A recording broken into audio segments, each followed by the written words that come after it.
So if you haven't gone and listened to the Fantasy Filmography 2024 draft over at the Rough Cut Retrospective, definitely go do that. Kody and I both drafted our fantasy teams with Jackson and Carter, and of course the rest of the crew, Brian, Matt, Jeff, and we brought in some new competitors as well. Jeff's wife, Steph, Mina, and of course, Abby, Jackson's girlfriend. And we did our draft, and a lot of things have even changed since then. I've been doing some trading. You've been doing some trading, particularly Kody. We did a trade last night. So what happened there, and how do you feel post trade?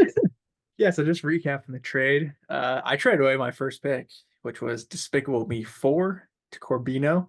And in return, he traded back to me Mufasa, the new Lion King spinoff. Directed by Barry Jenkins, Oh, yeah. who, I'm a big fan of his, directed obviously. Moonlight, one of both Go, of our favorite movies. go Same check out our years. Moonlight episode. Yeah, I'm excited for that one. And then as well, I got in return Kung Fu Panda 4. And then a couple, A little mediocre Twister. films in between. Yeah. What else Yeah, did I? Twisters. What did I Twisters, throw I you? guess, is a good pull for you. I got the Karate Kid back. Right. Yeah. I threw the Karate Kid. I don't know if that's going to come out. We'll see. It could be a low key, really good pickup, and it's just a risky move right now. Yeah, if it comes back, I mean, if it comes out this year, I think it, in theory, would do pretty well. Returning Jackie Chan and Ralph Macchio, like I'm gonna go see that And if I it comes think, out. I said it when we did our draft, but I think the Karate Kid, like people still care about that. Like, the Cobra Kai show was on for a few seasons. Like people watch that stuff. Netflix, the power of Netflix, man. True, the power of nostalgia. But yeah, a lot of stuff going down. I think it's gonna be a really interesting season. So yeah, obviously, if you haven't seen that episode, 100% go check that out first because we'll probably talk about some stuff, throughout, just our entirety run going into this year. So you definitely want to kind of be involved with what's going on there. Yeah, I mean, we're going to be talking 2024 movies and releases as they come out, and the fantasy draft that we do is kind of just to start our first little dip of the toe into the slate. It's funny, I traded you Kung Fu Panda 4, but that wasn't even an original draft pick for me either. I've been wheeling and dealing. I currently, Kody, on my roster, I have 2 first round picks. I have the first and third pick overall, so I don't know. I'm feeling decent. I feel like quantity is where you have to win. You have to go for the big boomer bust plays. True. And one of the reasons I traded Despicable Me too, I mean, I kind of mentioned it before between us, but I think it's got the opportunity to not do as well It could, as some of the yeah, other ones. Also, Despicable Me 3, like Rotten Tomato wise, was that like 50%. 50%? So yeah, I'll throw my eggs into Barry's basket instead of those damn minions. So I'm happy with the move. I think it's fair. And I mean, listen, Mufasa I took in the third round, but it was my second back to back. It's a high pick as well. Yeah, So it's basically second round. I've had to give up a lot of Kung later Fu Panda was capital. taken in the first round too, It right? was true. It Yeah. was So it was like the seventh overall pick. So it's everything's yeah. happened. I think it worked out. I think it was a win-win trade. Yeah, we'll see though. Now we're going to talk in this episode, Kody, about 2023 movies. Hello and welcome back to Kody and Korbin Have a Podcast, the show where 2 former roommates review the year in 2023 movies. Kody, the year has been interesting. I wanted to just start off by, asking you, what did you think? What did you see at the movies, and how are you doing, man? I'm doing amazing. Appreciate that off the bat. Yeah, I'm excited to talk about 2023. I think as a whole, year wise, it was pretty strong throughout. I feel like, normally movie wise, I would probably only go to theaters, mostly summer and then mostly like end of year, Christmas, like Oscar stuff. But I feel like this year specifically, I tried to make more of an effort of trying to see as much as I could in a sense. And I did go to the theaters. I went through and counted up my letterbox. I believe it was 19. If I missed one, maybe I did hit that 20 mark. But I think for me, that was like a career high. So I think just like throughout the year, there was a lot of decent stuff coming out. It's also kind of one of the last years of kind of this comic book renaissance, it seems, Mm. which didn't really work out for comic book movies this year. But yeah, I think it was a fun year overall. It should definitely be fun to break down a lot more with you, obviously. But what about you, man? I know you're pretty high on 2023 as a whole. I think the movies were great. I think we were robbed of some even more greatness Yeah. because of one Yeah. big thing that happened this year that we have to talk about, and that's the strikes that took over Hollywood. It was the workers' summer this year. SAG-AFTRA and the WGA both went on strike simultaneously, which kind of really put things in Hollywood to a halt. It's going to have ramifications going into next year and the years to come. The amount of money that was lost in the community by people like was in the billions of dollars. Like things drastically were affected economically because of what happened. Thankfully, at the end of the day, the workers were able to stick it out and get a deal that is better than what they were initially offered. Which that right there is saying that the strike was worth it and there was enough progress, right? Maybe they could have gotten a better deal and some people are unhappy. We don't have to get into like the specifics of the legalities of it, but they got a deal that was significantly more valuable to them than they were offered on day one. They stuck it out. David Zaslav and Bob Iger had to concede a little bit, and but as a result of that, a lot of things were pushed back. Things weren't promoted as in the same way that they would have been. Some things definitely lost out and maybe weren't as popular. So it had a huge effect on this year and next. Yeah. I think it's going to bleed over a lot more to a lot of stuff we see released next year as well, or obviously this year, if you're listening here in 2024. But yeah, I think it was a necessary change. Obviously, you mentioned the big CEO types, Mr. Iger. I'm not specifically a fan of, but I think hopefully there's a little bit more We can call it like change. Bezos and Tim Cook too. We can throw Right? out the Yeah. tech people and I mean, Ted you can, Sarandis over at Netflix. We'll yeah, call them. you can throw out a lot of names. I feel like hopefully maybe like this whole strike, maybe it has more of like a cultural shift deeper into Hollywood. Obviously that probably won't happen, but that's kind of just like my hopeful like wishful thinking in a sense. But yeah, I think this next year we might get hit a little bit harder just from the ramifications of that more.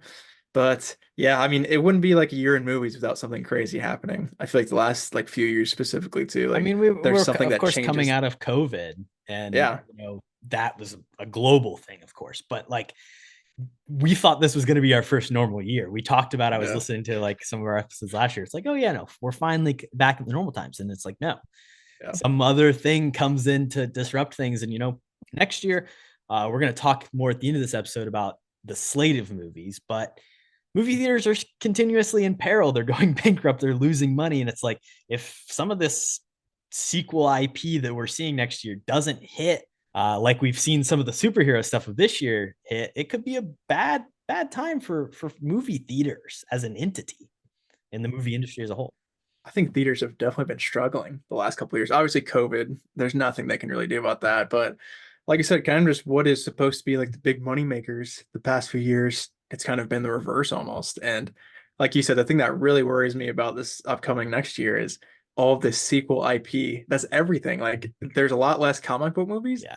but it's all just like IP garbage. Yeah, Strange sequels. stuff we don't ask for is coming. So be prepared for that. But I think even box office wise, it's going to be a very, very interesting upcoming year. But of course, there's going to be something that's going to blow it all up Yeah. during the year too. But But will be a surprise. we'll be No here doubt. for it. Yeah. You mentioned it. This was kind of the end of the superhero, or at least what was superheroes in culture. I think this was the death. Obviously, we're going to see a little bit of a reset this year. We're getting allegedly 3 Sony Marvel movies. Shout out to the SUMC and Dakota Johnson, Madam Trademark that. Webb coming to theaters in less than a month, Kody. Yeah. But we've got that. We only have one Marvel movie and we have no DC movies. 2025, we're obviously going to see a reset with the new James Gunn DC EU or whatever they're calling it happening, the DCU. But I think things have changed. It's very clear. We can look at the movies that came out this year, Quantum Mania, The Marvels, Shazam, The Flash, Blue Beetle. None of them were very successful. None of them broke the top 10 box office globally. The only superhero movies that did were Spider-Man Across the Spider-Verse and Guardians Volume 3. Both kind of stand out. Spider-Man Across the Spider-Verse, Spider-Man, everyone loves Spider-Man, and that movie was just so incredible. It's like, if you're going to make something that is that good, people are going to go see it. If you're going to make something that's mid-level, people aren't. And then, of course, Guardians was like a farewell to these characters and James Gunn leaving the MCU, and it was kind of the last little bit of the old MCU that we had. But then if you look at the other movies that were successful, your top three is Barbie, Super Mario Brothers, and Oppenheimer, which is crazy. I agree completely. It almost is like the death of the superhero genre as a whole, which is disappointing. Like you said, I think DC's James Gunn universe definitely has kind of the potential to maybe get us back to some normality with comic book movies. But I think it really has just become like superhero fatigue with audiences of like, especially obviously Marvel is so easy to pick on, but after Endgame, it's almost like you feel it's a completed story. And then the same thing with Guardians, like that does feel like the completion of a story for characters that we've known for a while. But everything like they've started new has just not been as well thought out or as successful, obviously. There's a lot of reasons for that, but I feel like them like taking a massive pause and being like, hey, we need to rethink this is also happening with all these other studios as well. Obviously, DC resetting. Yeah. Who knows what Sony's doing? They still don't even know, and they probably never will. Shout out Craven. But yeah, I think it's a cool shift. Like you said too, I think that gives opportunities to a ton of like new original material to do really well. Hopefully. Specifically, the Barbenheimer craze. Like I think that saved a lot of theaters this year. So I'm kind of just excited to see like studios seeing that and seeing like they can put money into more like original ideas. And hopefully that continues. Obviously, like we said, with the whole IP craze in 2024, maybe they'll prove that wrong. But I do kind of like the landscape shift just because we've had this kind of comic book domination. It seems like for, I mean, almost a decade in a sense, I feel like. So it's cool to kind of see just the Over. overall landscape change too. Yeah, definitely. And I mean, obviously, it's been a huge part of our lives. We were both huge fans of it. I Yeah. know you kept more up with the world of the MCU than I did in 2023. But I'm gonna be honest, we're not even doing what we've done for the past 2 years, where it's like, what's your favorite superhero movie of the year? What's your favorite superhero TV show? Because I just like don't even really want to spend the Yeah. time in this episode to like try and muster up some feelings for something that I'm not like super passionate about right now, Yeah. which is And me those growing up a little bit, but also just like a change in the quality of the stuff we're seeing. Oh yeah. And I think it's funny too, like all those movies you mentioned that were released this year, the only couple that I'll mention here throughout the entire video is going to be Across the Spider-Verse and Guardians. Like, but there were like 15 other comic book movies that came out. So I think that's funny. Like, they all kind of just like feel the same at a point too. Like, it's like, oh, everyone's just, making Iron Man again, or everyone's just making Spider-Man again. Like, it's almost like the same movie that you're seeing over and over. And at some point, audiences are just going to stop going. So I think it also has a lot to do with like the creative writing behind these, properties, because they are like all very different characters. But I feel like the filmmakers kind of just get sucked into Yeah. the same, CGI bullcrap army fight at the end or some sky beam at the end. Like it all kind of ends up being the same thing, which I think definitely contributes to that fatigue.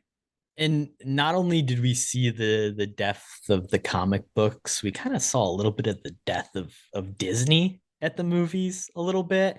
And I think that's obviously partially due to the fact that their business is the superhero business. But it's the IP business. So when your IP like Indiana Jones doesn't really hit and you spend 250 to $300 million on it, and you take that bet on Harrison Ford, like, and it just doesn't cash, like you're in a rut. And when you have set up this Disney Plus pipeline of your movies in the pandemic, and then now you're trying to release them, maybe Elemental doesn't do super well in its opening weekends, and it eventually gets up there, but it's a slow burn. And then you have like movies like Wish that bomb, like, and then even like their 20th Century Fox external pickups, the creator, what did that fucking, what did that movie do at the box office? It has not been a good year for them. It's the same thing of the recycled IP. They made a Little Mermaid live action movie, which I saw and didn't love, but it grossed significantly less than every other time they've tried to do that. And it's not because necessarily the Little Mermaid. It's just because it's like audiences are tired of seeing the same thing rehashed. Yeah. I think in the past they have definitely gotten away with like obviously remaking their animated movies into live action and pretty much just making like the same product again, maybe like a half hour longer. I think maybe audiences have finally caught on to that. So I'm kind of here for the downfall of Disney, if I'm being honest. We mentioned Mr. Iger off the top here, but yeah, I think they need to kind of really look into their creative process a lot and kind of make some changes. Like you mentioned, too, Dial of Destiny is just a heaving pile of garbage, in my opinion. Well, So and I it's don't know. insanity because there's the great quote of Bob Iger earlier this year where he's like, right after the Marvels premieres and it doesn't do well, and he's like, well, our problem is we're too focused on messaging in our movies, and we need to like focus on just like creating good stuff. And it's like, dude, the two we'll remove Super Mario Bros. Right? The message of that Right, movie right. is, save the queen, watch out for Jack Black's Jack Bowser. Black. Yeah. Barbie and Oppenheimer are filled with ideas. We both did 2 episodes on them, and we're not the most intellectual people, but we could, grasp into they're trying to say more than just like they have messages, right? And people fucking love them. So it's a Oh, little silly to be Bob Iger and say something like yeah. that. It's not messaging that's the problem. It's the way you do it.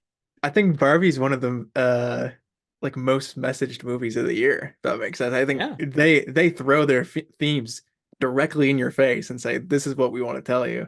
And obviously, box office wise, that it absolutely massacred it. So yeah, I think Bobby needs to watch Barbie a few more times and maybe get a better idea of how to make a good movie. But yeah, I like I said, I'm here for Disney's downfall. I think they need to really just structurally rechange, thematically and just the way they think rechange a lot. And I'm kind of happy they maybe got their tail tucked between their legs this year because I think it was a long time coming. But yeah, it'll be interesting how they bounce back in 2024. Obviously, like I said on the top of the episode, I did get the new Lion King spinoff Mufasa. So hopefully Barry You're putting your Jenkins faith in it now. hopefully Barry Jenkins is restructuring the entire company right now. But yeah, I'm very interested to see kind of what they do in 2024 and if they do anything different. Because honestly, I feel like they probably won't just because it's Disney and they don't care. But I think eventually they will have to kind of rethink how they are doing things. Yeah, there is a reckoning. They're at that point, I think. The other thing about this year, we saw a lot of great filmmakers, like some of my favorites and some of your favorites, Kody, releasing projects. And while I don't think any of them are our favorites from them specifically, like it's so cool to be in a time where it's like all these great people are working. So I just want to shout out, Martin Scorsese. That guy released a movie in the year 2023. That's awesome. David Fincher, Christopher Nolan, of course. Bradley Cooper, a guy who I like really. I know that movie has come under some fire, but like I love The Star Is Born. It was really excited to see Maestro. Greta Gerwig, one of my fucking favorite movies of all time. Lady Bird. Kody, I know you watched Frances Ha recently. Like she is a fucking fantastic filmmaker. And then like some people that I didn't know about, but like was introduced to and have a whole world of their works to kind of get into, like Jonathan Glazer and Alexander Payne and Todd Haynes. These really like great auteurs that are working now. There's some really great movies from powerful filmmakers, and I think we're going to maybe see a little bit less of that in 2024. The big names aren't out as much, and at least people I'm not as excited about, other than Yeah, Denis. I was gonna That say should have been this year, Kody. if Dune was released this year, it would have been one of the coolest just I director I could have think said years like ever. probably my like 4 or 5 favorite filmmakers with like Fincher, Nolan, Gerwig. Yeah, Uh, if we dude, gotta if be Peel came out this year, then we'd be true. locked in. But Yeah, it we're was a not cool even year been that before. just like directors making movies. Like you said, I don't think any of those you mentioned are probably like my favorite. I mean, maybe Oppenheimer's up there, but probably not my favorite still. But I think they all made like really good movies in 2023. So it is awesome to just see like historically, some of our favorites and obviously a ton of other people's favorites as well, kind of all coming together in the same year and kind of just showing us what they can do. So I think it's definitely kind of a bounce back year compared to the last couple. Actually, I like 2022 a lot, but I feel like 2020 and 2021 is still in the back of my mind for some reason. And some of these guys haven't worked for a while, like Scorsese, since The Irishman, obviously. There's kind of been a little bit of lag. Even Greta Gerwig, I feel like hasn't for a little bit, but it's cool to see a lot of big names back. And I feel like for me, that's definitely what drives me into theaters as well. Like, although I didn't see The Killer in theaters, like, dude, there's a David Fincher movie, like you have to see that on the big screen. So I definitely agree. The last thing I wanted to talk about 2023, Kody, the podcast, a little Mm, reflection on this year. This was obviously the first full year where like both of us were working full-time jobs. We were more busy. We lived in completely different states. First time that's happened since the start of the show. So scheduling was more difficult in 2023. Maybe episodes were less consistent, but I think we got to do a lot of really new, cool things. We had some new shows that came out. Obviously, I'm doing, MK300 with Mina. I did the Fast Conversation with Jackson. You and Carter did Pick and Roll during basketball season. Hopefully, true. going to be seeing more of that come Oh yeah, March. have to. Um, and then of course, First Friday 5 too, which we introduced in 2023, which will be making a return in 24. Look out for it True. coming soon.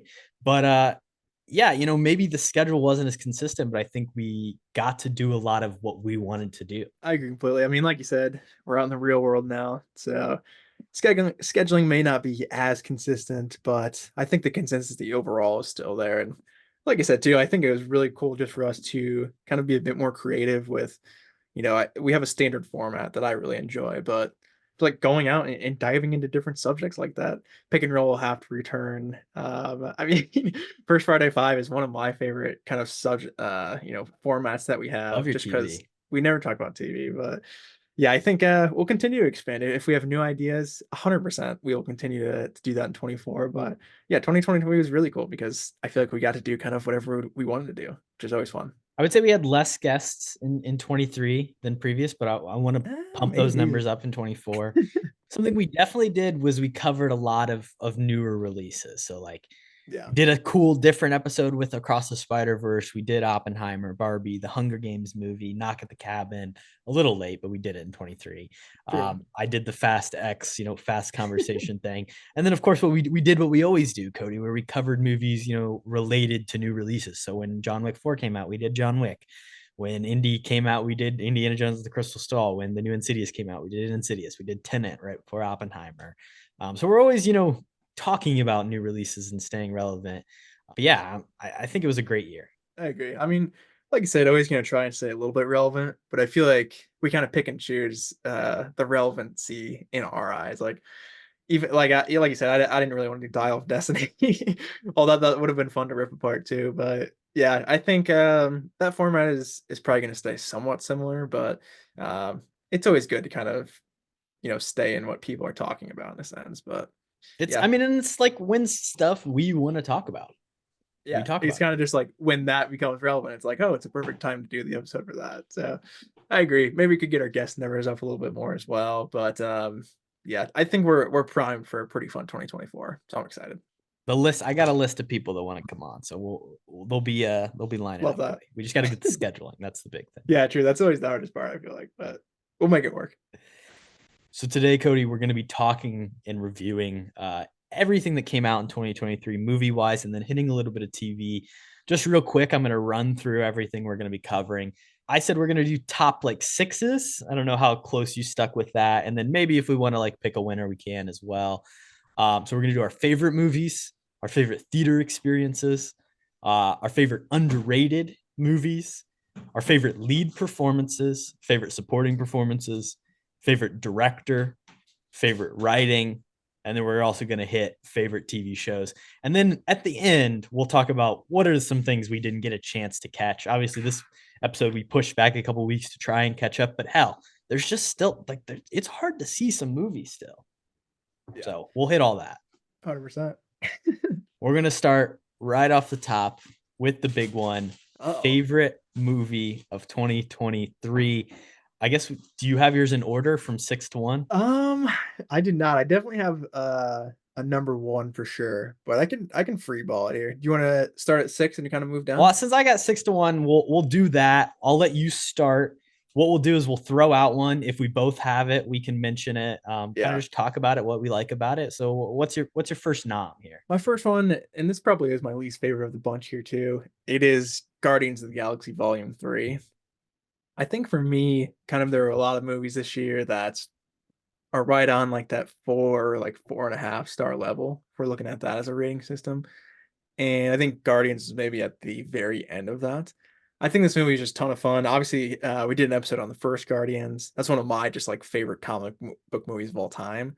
So seeing like an actual conclusion to that, I thought was really cool. Obviously, character wise, it kind of focuses in on Rocket a lot more, which I think is really, really just effective in like emotional storytelling. Just because I think out of all the characters, like Rocket and Groot are probably the ones that I care about the most, and then kind of making him in the forefront, and of course throwing in the whole PETA stuff, which if that doesn't kind of make you sentimental and care about it, I don't know really what does. But of course, too, you're gonna have like an amazing soundtrack. It's kind of James Gunn's, adios to the MCU, so it's kind of sad in that aspect too. But bookending it with Florence and the Machines song, so I think it's just about as Oh perfect yeah. as you can do it. So I think for me, comic book wise, like we said, it was a really down year, so I think maybe that helps this stand out even a little bit more. But this, I think, this is more like a personal pick as well, just because I do enjoy this franchise that much. And I don't know if you're a big fan of that hallway fight scene with oh, I don't even what's the rock band group? I don't even know.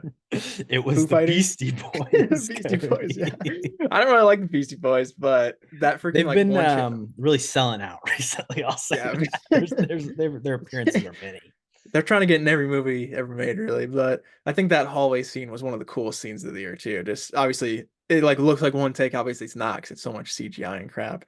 But I thought just from a directorial standpoint, there's a lot of cool stuff. Obviously, visual wise too, so many awesome colors and stuff in space. So I think I'm gonna slot that in at my last spot here. This isn't in my top six. It's in the top 10, I want to say. I don't know. You don't really Nice. have to get into like the great top 12. There you go, Cody. It's at Yeah. number 12. Um, but I really did enjoy this movie. It was in a world of the MCU kind of sucking. It was a bright spot, like we kind of already talked about, and a good conclusion to those stories. The centering of Rocket, like you said, is a great choice.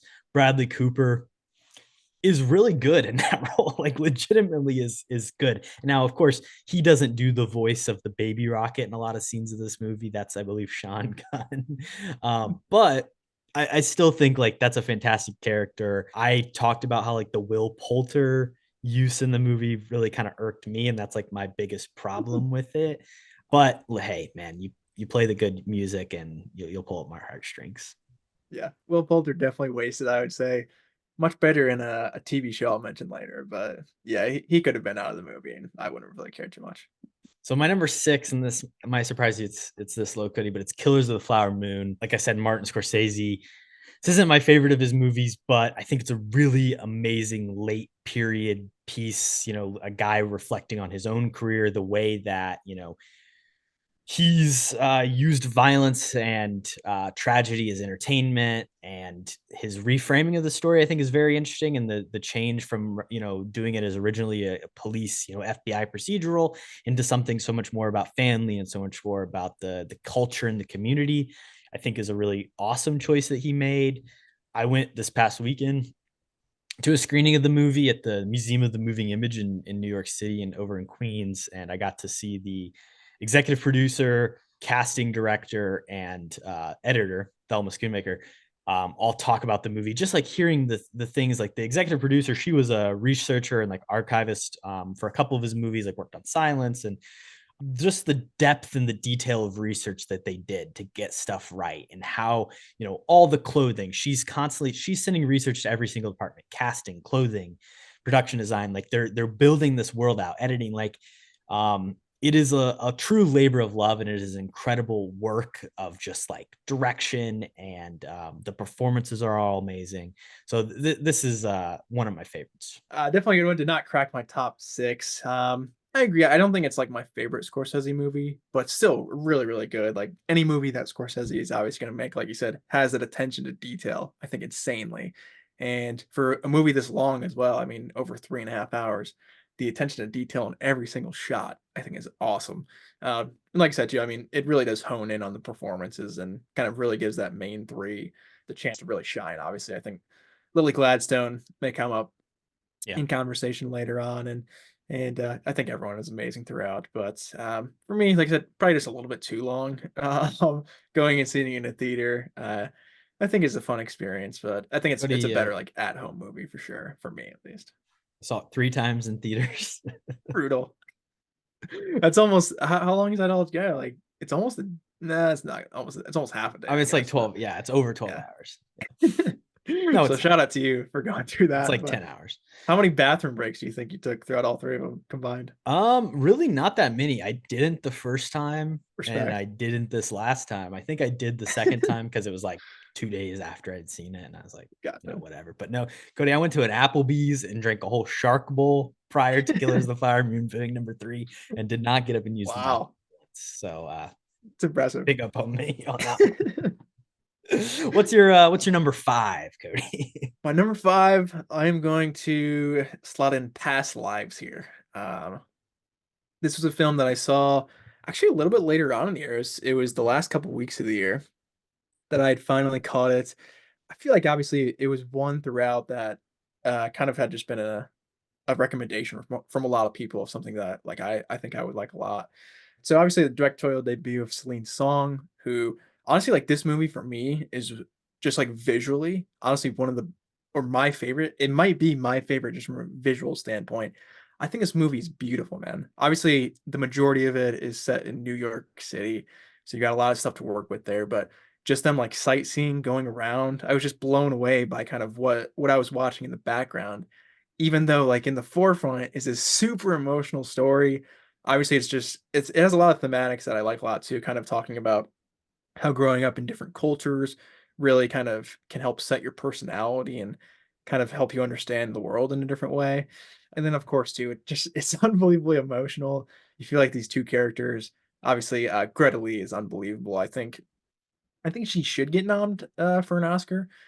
I don't know if she will, which really sucks just because It's gonna come down to it. that category is stacked this year, but I thought she was unbelievable. And then as well, I could be butchering this. Is it TOU?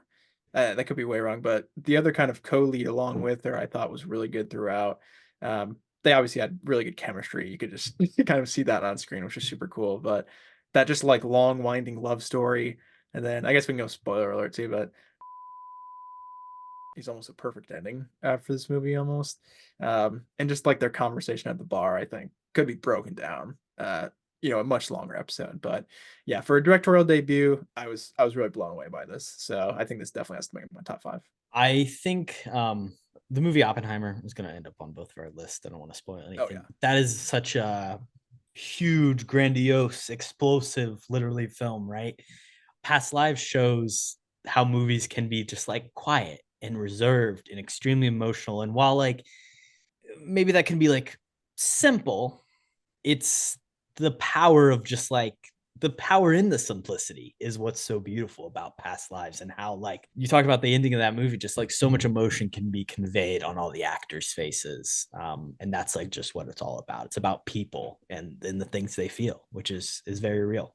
yeah, and that's hard to do too. Like I feel like for such like I said, scope wise, it is a smaller story, but to be that effective, kind of with the emotion at the end, I think is not the easiest. So yeah, shout out. I think writing and directorial wise, definitely up there for some of my best of the year. My number five is a movie that is fucking hard to see, Kody. And I kind of want to take a little bit of a tangent to talk about this. It's an A24 film, The Zone of Interest. A lot of people are picking it right now that it's probably going to come into Best Picture. Even Jonathan Glazer, the director, might pop in and director. There's different things, but it's impossible for the public to see unless you are in like New York, LA, major city with prominent theaters. And it is so strange because last year we look back at the Oscars and you have Everything Everywhere All at Once, Sweep, and then the only category they don't win, Best Actor, Brendan Fraser, The Whale wins. And it's A24. It's like, wow, these guys are campaigning the hell out of the movies. They released them at the right time. They planned this perfectly. It's incredible. And even in the years prior, like, wow, A24 is really gaining steam as a true awards powerhouse. But this year, I think a lot of their strategy has like confused people with the things they're doing in the movies, like the way they're releasing these movies. So the Zone of Interest, just obviously it's an international release, so like I'm sure the process of getting over here is a little bit more difficult. But the fact that like people are not able to see it before like the Oscar nominations come out on Tuesday, and like it might be a movie on there that the vast majority of the country can't see. I know you haven't seen it yet, Kody. And the same thing like a movie like The Iron Claw, which doesn't get like an earlier premiere or a heavier promotion. It's like we're gonna drop this on like December 20th and a small premiere in Dallas, which I get is important and intimate for the movie, but it just really hurts its overall prospects, especially in a year where because of SAG and WGA strikes and A24's ability to gain interim agreements, they could have really capitalized on the fact that other places couldn't promote their movies. Even Past Lives, if it doesn't get into picture or actress, that feels like a knock on them for not doing enough for Greta Lee. And I feel like, I don't know, she's been out there, but not as much as she should be. I agree. I think especially I don't know. I don't know why you would have an Oscar contender that you don't want to show everyone. Like I don't know. I did pick it as well in our Oscar predictions way down the road for Best Picture nom. So my fingers are crossed. But hey, it ended up on your end of your list, right, Corbin? So you're pretty high on it, which is definitely good to hear. in terms of talking about the movie again, I'm gonna bleep out what you said earlier, the spoiler, Kody, about the end of the movie. I'm gonna try and keep this Stuff. conversation generally So spoiler good though. free. This movie is a really tough one to talk about. And really, it's a tough one to say it's one of your favorites. I think that's a line I repeated after I saw this movie out of the New York Film Festival. The movie follows basically the first family of Auschwitz, the guy who runs it and his wife and his kids and their home, which is this beautiful picturesque garden that literally is only separated by a wall from the concentration camp. It is shot very much like a documentary in a super voyeuristic and interesting way. The score is incredible. There's some even more interesting experimental cinematography choices that are throughout. It is like the only time this year that I've seen a movie and like been compelled to write something. Like I actually wrote like a little bit of a, not a long review, but like for me, like a, 300 word little letterbox thing, because it made me feel something. It really hung with me. And, I got to hear Glazer and Sandra Huller, the co-star of the movie, who I will talk about later in this episode, talk after the movie. And I just think it's a really incredible, important film. There's been so many movies made about the Holocaust and about World War II, and this comes at it from a different angle. Killers of the Flower Moon is a movie about how evil is everywhere around us a little bit, and the banality of evil is this big idea of like it's simple, it's mundane. You see people shot and killed in like the most, it's shocking, but it's not really like, it's not big action set pieces, right? It's just like moments in the film. And this movie is very much in conversation with that idea, and the way that the horrors of the Holocaust are portrayed is so unique and extremely powerful. That's cool. Obviously, I haven't seen it, but yeah, I mean, just like its subject matter, I feel like it should be an extremely powerful movie. So hopefully they expand and send it out to a few more theaters, Midwest, especially. But yeah, it's definitely even when we were going over like our Oscar predictions, like I said, I put it in Best Picture for one of my predictions. So it's been kind of highly touted, I feel like, throughout its, upcoming run and stuff. So I'm excited to see it. And if it brought you to writing a little mini essay about it, it must be damn good. So I'm excited. Definitely go check it out if you have the chance. Kody, what's your number 4? My number four is another movie that I held off and waited till the end of the year to watch. Nice. It's The Holdovers. Cool. For me, this like the vibes of this movie are just really cool. Like I feel like setting wise, it really just puts you in the 1970s. And obviously I don't even know what the 70s are, but it just has like that such a cool vibe that you're kind of in that decade. And I mean, obviously it hangs on kind of the lead three performances here. And I'll mention a couple down the road, but I think all three of them are incredible. The writing obviously helps them out a little bit.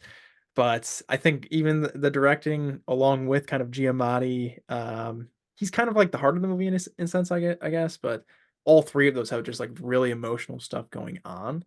So I think for me, it's just kind of like a really good feel good Christmas movie, which is kind of hard to hate on.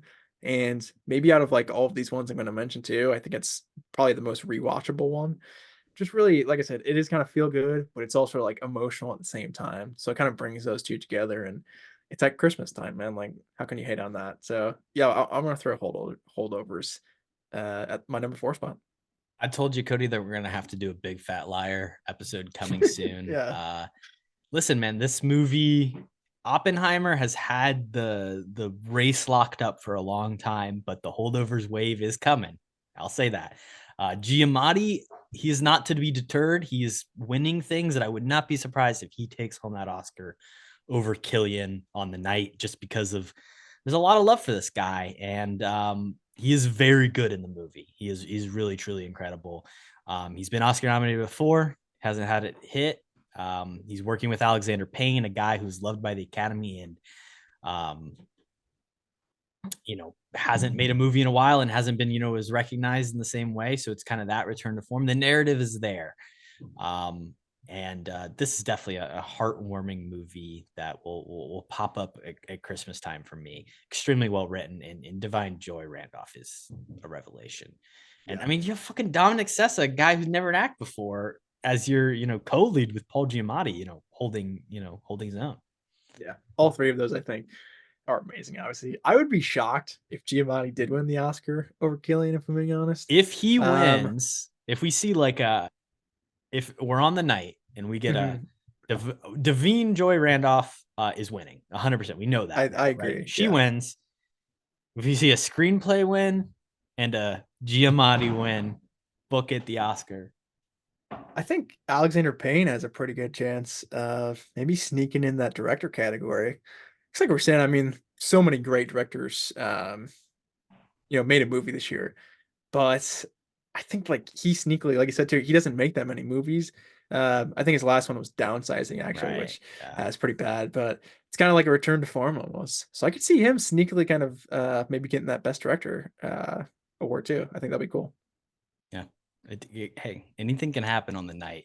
I think Nolan. I think Nolan might have the director. Yeah, We'll see, probably. Kody. I mean, Oppenheimer probably has every award, but I don't know. It's tough. My number four is definitely the most personal and idiosyncratic to me. It's How to Blow Up a Pipeline, which is a movie that is essentially like Ocean's 11, but for in eco-terrorism, and it shares a lot of the political beliefs and the ideas that I believe in, the things that I think we should be doing as a culture, and especially this in terms of like a work of adaptation. It's taking what is essentially a nonfiction like manifesto and turning it into what is a to me a very compelling heist movie.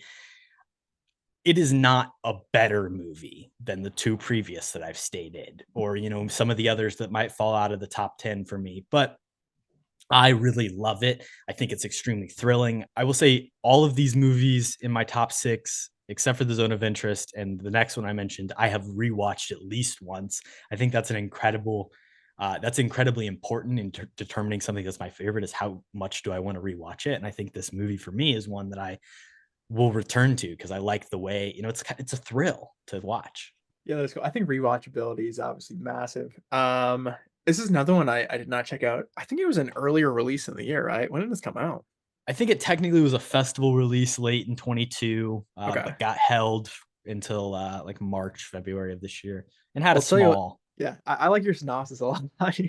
Obviously, who doesn't love a heist movie? And then kind of like you said, combining that with a different theme that I feel like you don't really see, in that genre would be cool.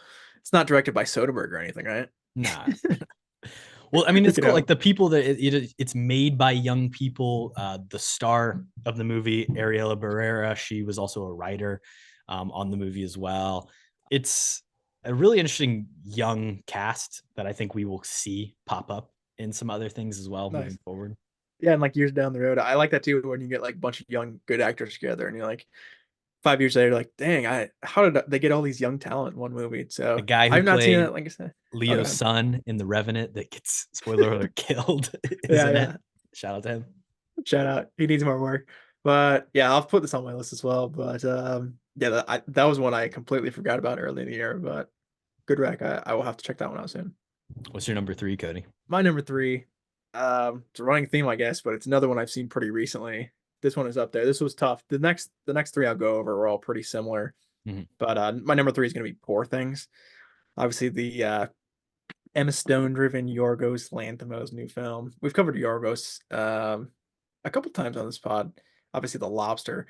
I'll tell you what, man, Yorgos is he's one of the weirdest directors working today, but he's very quickly becoming one of my favorite directors working today. And before this year, I would have never said We that did the before. lobster pod and you were not a huge fan, but Yeah, you've come around a little bit. I don't hate that movie. I think there's some definite flaws, but I checked out The Favorite this year, which is amazing. That still is my favorite Yorgos movie, but Poor Things is a close second. Obviously, kind of the performances do carry this movie a little bit. I think Emma Stone is unbelievable. I think for me, she's got to be the front runner for Best Actress, and then the supporting cast is so good too. Obviously, Mark Ruffalo and Willem Dafoe are both pretty much on screen equal, I would say, and both very very good. Even like all the side actors who, I don't even know their names, but I think Rami they, Youssef. yeah, shout out you. I think he's going to be somebody specifically too who has a lot of work incoming. But the beauty of it as well is they cast a lot of like comedic based actors. Um, I mean, in writing, I feel like this movie is a bit more comedic than a lot of others. Tony Obviously, Golden, McNamara, writer of yeah, the script. Golden funny. Globes, obviously, it pretty much cleaned out all of the comedy musical categories, but yeah, I think even like it's like a visual smorgasbord of a movie just because it creates this own little pocket universe where it's just so colorful and so bright. And then you throw in like these really serious themes. Obviously, again, I mean, it's kind of the year of talking about the patriarchy and kind of how it affects women in society. And I think the direction they go with Emma Stone's character of like sending her well, I guess we don't go spoilers, but I mean the direction that they go with her I think is really cool and really empowering to women. And just I think we are seeing that shift more as we go throughout kind of the movie making process of trying to empower women a lot more on screen. So I mean even in the past we've talked a ton about the Bechdel test. I hope that, one day the Bechdel test isn't even talked about because every single movie has kind of prominent women and talking about, prominent things in the movie. So, overall, thematically, this movie is awesome. Visually, this movie is awesome. The performances are off the wall, and it's one I do wanna revisit very, very soon because it's absolutely gotta be up there for one of my favorites of the year. Yeah, I think the thing that most impressed me was the visuals, just the world that Yorgos Yeah. creates, and he travels to, like Lisbon and Cairo, like, but none like they're fantastical versions of these places, kind of steampunky. The boat CG stuff maybe wasn't. I don't know. I was kind The of in thing on is that it, but I wasn't sure. it's mostly practical, that's the thing, like, if you go and look at some of the interviews they do, like, even, like, it's Yeah, like the purple cloud background, like, they actually had that on set. So it's cool for actors too, like, to see, visually what exactly this is gonna look like on screen, but, yeah, I think yeah, Yorgos is kind of that new age too, where he tries to keep as much practical as he can, which I think is something that, Hollywood needs to learn from a lot too. really well made movie. Cody, my number three is another one that I know you haven't seen yet. A little bit limited out there. Uh, I've talked recently in years on the pod about how like the idea of satire is dead, and maybe it's hard to like do satire in the modern age, particularly with like a movie like Don't Look Up, where it's like this feels so tired. We see it in our news every day. Like, It's a good what? movie, man. How can you satirize the real thing? It just feels like you will never be funnier than the reality. And I think my big problem there is like you really just can't satirize Donald Trump. Like that's what I'm trying to say because I do love satire, and I think it's obviously people can do satire in 2024, 2023 and do it extremely well. The version of that I really like and I would put it here in my top six is American Fiction from newcomer Cord Jefferson starring Jeffrey Wright. Wow. It's interesting because if you've seen the trailers for this movie, you know what I'm talking about and where the idea is it's satirizing with the black writer and the terms of what it means to have like a black voice in fiction and writing and kind of putting on a front and becoming someone else. But the thing is, within that story that's been marketed, is there's also like a really interesting family drama that I think is more interesting that plays throughout and kind of creates a cool little back and forth and cohesion in the story. Sterling K. Brown as a supporting actor is incredible in the movie. I was really surprised by that. And just like we're not going to do most surprising movies because you just wanted that to be most underrated. But like this would be in there for me because it's one that kind of took me off guard of like, wow, I really laughed at this. I saw it with a good crowd. Um, Jeffrey Wright is a guy who like I've appreciated, but has never fully worked on me. Like Asteroid City, French Dispatch, the Batman. Like I think he's okay. This was like, okay, I'm all in. I really love it. I love that. Catching Fire too, you forgot about. Yeah, No, right. I think, Not really. Jeffrey Jeffrey Rush, I agree, like, give this guy more kind of starring roles, and obviously this was a massive, massive one for him. Again, this damn limited release, I don't think it's really showing anywhere near me, which stinks, so we might have to just wait till streaming, but yeah, this is one even, like, the trailer got me, like, super hooked, I feel like, just because it has so much to say just about kind of, African American culture and, especially, like, their depiction in media, which I think is obviously very relevant, so I'm excited to see it, but also Jeffrey Rush in like a starring role, I think will be Jeffrey super Wright, fun. Cody. You keep saying Jeffrey Jeffrey Rush. Rush, damn it. That's the guy in Pirates of the Caribbean. Jeffrey Wright. I saw Catching Fire. Come on, guys. But yeah, this is definitely the top of one of ones that like I want to see, but it's kind of just disappointing I don't have the opportunity. But yeah. And it's really cool. This guy that directed Cord Jefferson. It's his directorial debut as well. Nice. But he's written on a lot of TV shows. I'll throw out, he's a writer on The Good Place, Kody, for a really long time, as well as the Watchmen TV show, Station 11, and Master of None, which I really enjoyed before, any of Z's, whatever happened there. Rip that guy's career, but yeah, I decent think he's TV. back. I don't know. I mean, all the TV shows you just listed are pretty dang good. So yeah, I'm on board. Give that guy a lot more opportunities as well. I mean, directorial debuts are, I feel like, very difficult, and to kind of really nail it on your first try is definitely something impressive. Yeah. The ending, it's a tough movie to end. So I completely am okay with the way they did it. It's a very movie ending. It's completely fine. I'm excited to see what he does moving forward. He did a really great interview on the Big Picture podcast as well, where he came on and was talking to Sean Finnessy, and I thought that was super insightful to hear him. I'm a big fan. I'm looking forward to more Cord Jefferson in the future. Kody, what's your number two? I think it might be the same as mine. Yeah, probably.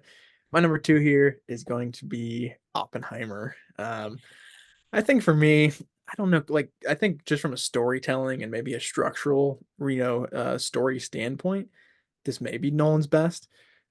Obviously, we've done so many Nolan films on this podcast, and of course, like The Prestige and The Dark Knight are kind of, I feel like, levels above anything that I'll ever see again. But just like making a 3-hour movie as interesting as he did, just like the pacing of this film, I think is incredible.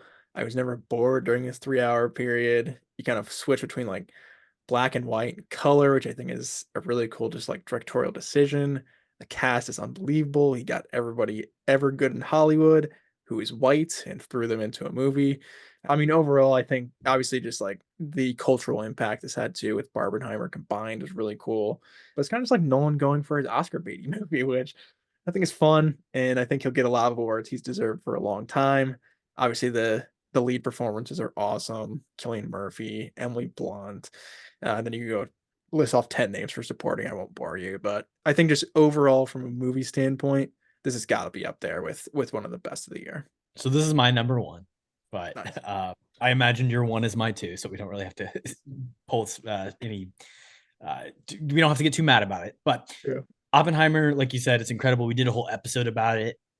Even then, like I've seen it again since then. I think I've seen it 4 times now. It goes back to that rewatchability thing, where it's just like a true spectacle to see on a big screen and really enjoy. I bought the Blu-ray. I'm gonna be rewatching it more in the future. Cillian Murphy is amazing, like you said. The entire cast. I think Matt Damon is extremely underrated, and just the fact that Robert Downey Jr., we know he could act, but after the superhero craze that we've talked about, this kind of being the death of it, there's something kind of poetic in which 15 years after Christopher Nolan essentially started the superhero craze with The Dark Knight, he then gets to give Robert Downey Jr. a chance to win an Oscar with the movie that grosses $900 billion and kills superheroes. So I think it's kind of cool to see that. And again, it's the thing where it's like it's a movie with a message, a really important message, and technically it's on another level. Oh yeah, It's incredible. the technos are insane. That's funny. That's one of the last things we mentioned, but I agree too. Like just like the way they tell the story, I think is really powerful. Kind of obviously you would think, a movie about Oppenheimer, it's going to focus on, us dropping, these atomic bombs on Japan, but that's not what it's about at all. It's kind of about the emotional and sort of psychological warfare going on between countries, and if this is even something that we should even consider be doing. So I kind of even like the political stuff, which going in I didn't expect to like a lot, was kind of my favorite part of it. And that does tie in with RDJ. I think him and Ruffalo both finally got out of that like MCUism of their acting, and they are both unbelievably great actors. So I'm excited to see anything RDJ does going forward, especially if he kind of stays in this dramatic role. The two Zodiac guys, they got their True. freedom, man. Finally. RDJ is awesome in Zodiac. Yeah, I think that's one of his more underrated performances. Ruffalo, he's just man. He's all right. He's like Gyllenhaal. My number two movie, Kody, is Spider-Man Across the Spider-Verse. It would probably be one if it wasn't, a part one of two. It's We again, like I said, we did a whole episode on it, but like a special episode because we were so inspired by what Yeah, this did, where we were like, let's watch a bunch of middle movies and do Planet of the Apes and Star Wars, which I think was one of my favorite episodes that we did the whole year. 100%. But this movie, talk about technicals, like I I think I said this before, but it's like a silly thing where it's like I walked out of this movie and I was like, holy shit, movies can do that. Like man is capable, man and women, like people, humans are capable of creating fucking amazing, like just the full willpower, like the thousands of hours. And stuff has come out since the release of this movie about maybe the mistreatment of some of the animators and the way things were constantly changing on set because of the story constantly being updated. But holy crap, like it's insane. I'm kind of speechless a little Yeah. bit, which is, I mean, I know it's like an animated fucking Spider-Man movie, Cody, yeah, but like it's powerful. 100%. I think it's just pure art on screen. Um, it's insane. Like you said, I mean, there's a ton of hard work, which kind of sucks in hindsight, just, underpaid and obviously a lot of stuff behind the scenes that we don't really know what was going on. But every single frame of this movie, it really feels like there was such care kind of put into it and so much thought behind every single one. And then story wise too, like I said, it's just a dumb like animated Spider-Man movie. This movie made me really, really care about like Miles Morales and his family. Like I've never been attached to an animated family more, I think, than Across the Spider-Verse. This is obviously a sequel too. So kind of the big thing with this one is they go even deeper into kind of like the character lore and they literally bring every single version of Spider-Man ever into the movie. And I feel like, on the surface, maybe you're like, oh, I think it's going to be too bloated and I'm not going to care. I think they've really nailed pretty much every character on screen here. And like you said, my big gripe with it too is, it's the half movie. I didn't mention this is definitely my number one movie of the year. This is by far my favorite. I think maybe Oppenheimer and Poor Things are both hovering around that 5-star range. I think for me, this is undoubtedly my favorite of the year. So, yeah, everything you mentioned. I mean, the cast is great too. They bring in Oscar Isaac. They bring in Daniel Kaluuya. Obviously, they focus the story a lot more on Gwen as well and her family, background and perspective, which I thought was really effective. And then you just got a banging soundtrack. You bring in freaking Metro Boomin to do the soundtrack, and there's great songs throughout. But my favorite at the end credits, "Am I Dreaming?" I think, like honestly, that probably was the moment to me that'll stick the most, which is when that song started blaring through the speakers in the theater. But yeah, I can't say enough about this movie too. It really is just art, I think. Oppenheimer and Across the Spider-Verse were the only movies I gave 5 stars this year Yeah. because it's just like it truly is incredible. Metro Boomin's great. The score from Daniel Pemberton as well. Again, when something can transcend beyond the movie and become part of the culture in a certain way, speaks to the power of it. This movie came out so early in the year too, which now we're getting to the Oscars time, and I'm not even sure if it's gonna win anything, Cody. I don't. I think The Boy and the Yeah. Heron. We've got that.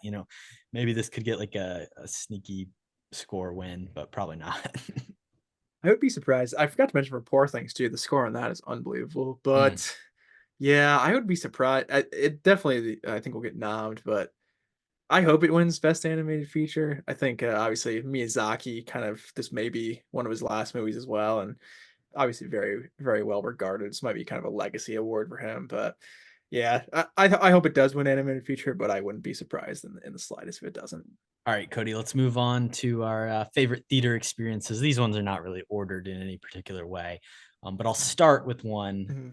that we got to do together. Now, of course, we saw a couple Ooh, movies together when you came and visited me this year out here in New York, Cody. But I wanted to yeah, shout out the favorite of the ones we saw, and that's the new Ninja Turtles movie, uh, Teenage Mutant Ninja Turtles: Mutant Mayhem. Me, you, and Mina went to the Alamo Draft House and just had a good time watching another animated picture. yeah. This was definitely on my list as well. Alamo Draft House is awesome. Obviously, that was my first time being there, so just that experience was really fun.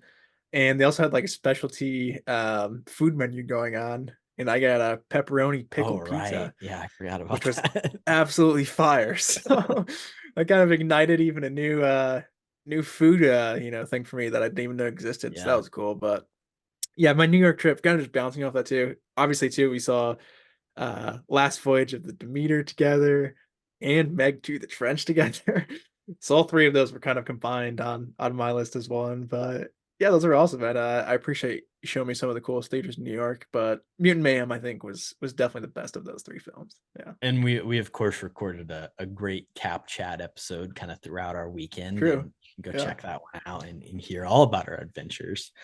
Um, the next one I'll shout out is The Zone of Interest. Saw that at New York Film Festival. It is why, have seen it and so many people haven't been able to, is that I was able to grab tickets to a little just random like Monday night screening of it, and got to see, like I said, Jonathan Glazer, Sandra Haller speak afterwards, which was super interesting. I was literally in the last row, like this giant auditorium, the biggest auditorium that they show movies in for the New York Film Festival, the very back row, dead center, and just like it was kind of perfect. It was just like everything around me, fully immersed, and yeah, it was great.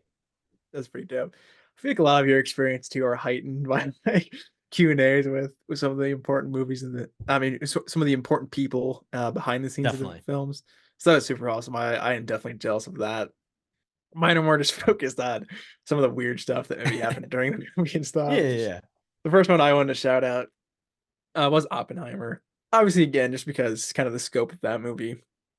Where I was sitting at too, it was kind of in the front. So I was like leaning back, and I feel like Oppenheimer is a cool one to maybe be in the front, just because the sound of it is so cool.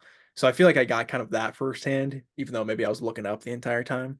And then also too, I told this before, but about an hour in, my phone did go off, which was the first time that had ever happened. So I think that's just memorable. I think all around the experience was Bad great, guy. and yeah, and I was kind of the bad guy. So honestly, a great experience. I would rate the experience a 5 out of 5, and the movie a 5 out of 5 probably too. But yeah, You were kind of like the David Dismalkian of that movie theater. hey, I didn't puke anywhere, man. Oh no, that was Roger Gould. Oppenheimer I don't also, even remember David Dismalchin in the movie. What did David Dismalchin he's even the do? guy who turns him in. He's the one who, sends Oh the yeah, letter. him and RDJ. Right, right. I Oppenheimer saw is Prisoners too also, recently. Yeah, yeah, good. well, he's this, yeah, it's the same thing. Oppenheimer is also on my list as well, Kody. Like I said, I saw this movie 4 times.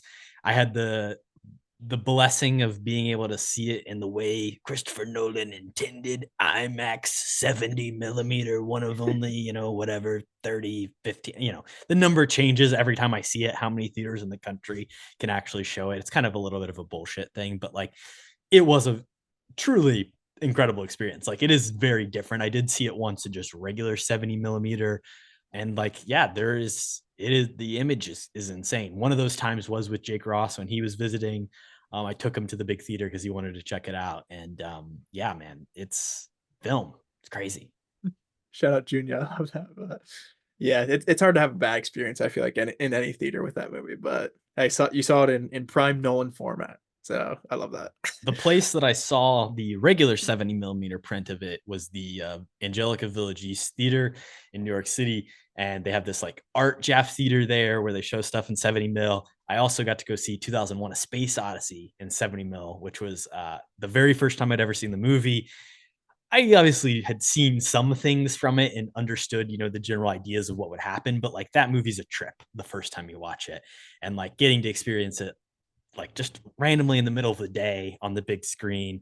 They had like the intermission where everybody, got up and go to the bathroom, built into it. It was really awesome to experience that one. Again, the way, Kubrick would have liked me to on the big screen. Did you see Barbie first, or did you see 2001 first? Did I see Barbie 2001? I think Because let's see. Barbie.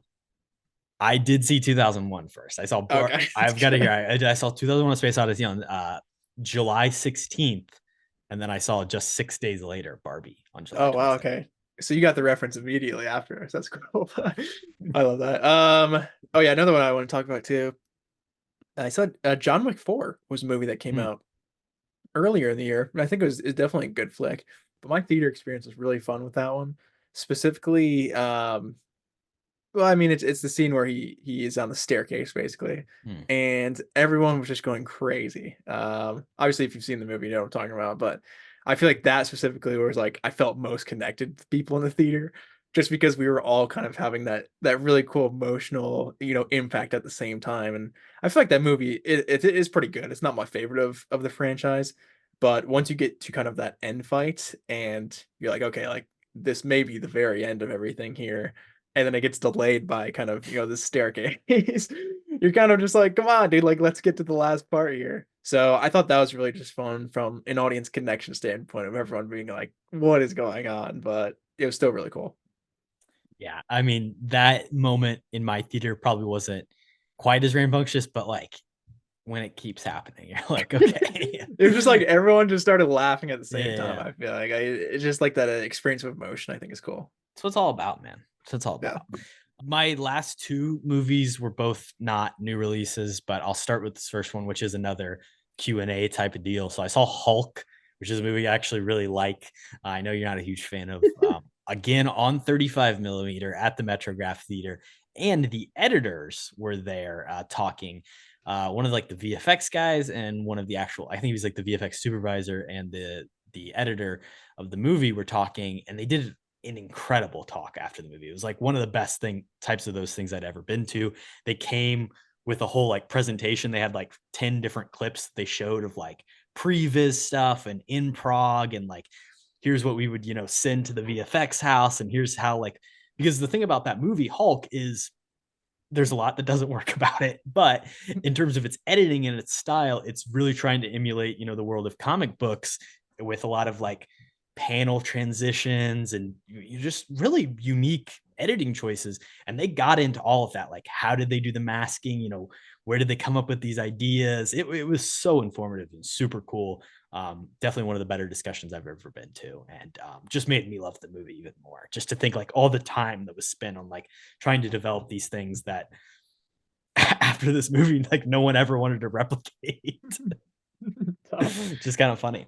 That's really cool. I think, by far the best part of the movie is just like the stylistic choices that they make, and like you said, it straight up just looks like it's directly out of a comic book. Like there's a shot in the movie where the car headlight is driving down a winding road, and then that headlight turns into the moon, and then the camera pans down from the moon on the car pulling in front of the house, and then that transitions into like another shot, and it's doing crazy shit all the time. It's Yeah, it's awesome. and that's cool. I think it is just like a really well thought out like screenplay of like what visually they wanted to see. Obviously, maybe they could have focused more on character development and maybe getting some better actors here and there. But yeah, I think that is super cool. It's got to be up there for Ang Lee's, just like one of his visually coolest. Maybe like Life of Pi and some other weird stuff. But I think that's where he excels too, even if the story isn't great in that movie. Obviously, a couple left here. Another one I want to talk about. I actually saw Saltburn in a completely empty theater, um, which honestly I kind of enjoyed, just Yeah, it's a good because thing. yeah, there's a lot of obviously strange and interesting stuff that happens in that movie, and I could just like audibly be like, what the fuck is going on? Like, kind of just like making those loud groaning noises like I would want to make, but maybe if like it was a packed theater, I wouldn't be kind of like outright with it, if that makes sense. So I thought that was fun. I feel like too, like that's something that was really underseen until it came to streaming. So I'm kind of proud, at least I saw that in theaters. But also, I did enjoy the movie a fair amount. I don't think you liked it as much as I did. So I thought overall that was a good experience. But just being like, what the hell am I watching? About as loud as I wanted to. I thought it was a good time. Who knows what you got up to in that theater, Kody? The last thing I'll shout out is we covered it in relation to Across the Spider Verse on that episode we were talking about. I saw The Matrix Reloaded for the very first time on my birthday, which I think is what makes it the most special. It was again on 35 millimeter. I'm a big fan of the Blank Check podcast. I think I've talked about that before. They did like a little intro before, kind of just talking about the movie. Mina and I went. It was just a really fun experience at the Nighthawk in Brooklyn, and another, kind of like the Alamo Draft House, ordered a little bit of food, have a drink, and enjoy the Matrix Reloaded. The one quirky thing about this showing that made it really unique is that, typically in like these film reel projector type situations, they have to have two projectors simultaneously running. One reel runs out, you have to start the other one so you don't even notice. One of the projectors was down that day, so every, like, I don't know what the exact, but like every 11-15 minutes or whatever, there'd be like a 10-second pause where they'd have to change out the reels, which created these like kind of funny little intermission moments. There was like 10 of them throughout the movie where like the whole audience got to like react together and then move on to the next one, which was a cool thing, even though it was like, a technical difficulty. Yeah, that is, you like just get to take a little breath in between little segments. That is cool. Yeah, it probably was heightened a little bit by your birthday, I would think. Did the architect kind of ruin the experience at the end, or Hey man, if you want to hear my thoughts on that, you can go listen to the episode where we really get into how that movie is very similar to Across the true? Spider Verse. It is a great episode too. I think that's got to be one of my favorites we've done in the year. So definitely recommend that. My last experience I wanted to talk about was another new release that I don't think we've mentioned yet, which is kind of surprising to me. Although we kind of just started, obviously, but it was Godzilla minus one. For me, I didn't have too much expectations going in. I'm not a massive Godzilla fan. This is just like a really fun movie. I feel like, especially the atomic breath sequence. I feel like in the theater that it's just electric, and my crowd kind of ate that up. Also, a funny thing when the trailers were running before. What's the Sydney Sweeney movie? Anyone But You. Is that right? When that trailer was shown, some old lady in Don't front act of me like you yelled out. don't know, Kody. I actually don't. I haven't seen it, but I do like Sydney Sweeney. But some grandma in front of me yelled out, "A dog could have written that" when the trailer ended. So I thought that was really good. But yeah, Well, joke's overall, on I her because it's based on a Shakespeare play. So fuck off, old lady. Who you yeah, calling maybe a dog now? she's got beef with Shakespeare. But yeah, I think just like an overall experience, that was up there for me too. I think just one of the more surprising movies, and visually too, I thought was just really really cool. So that's got to make my list.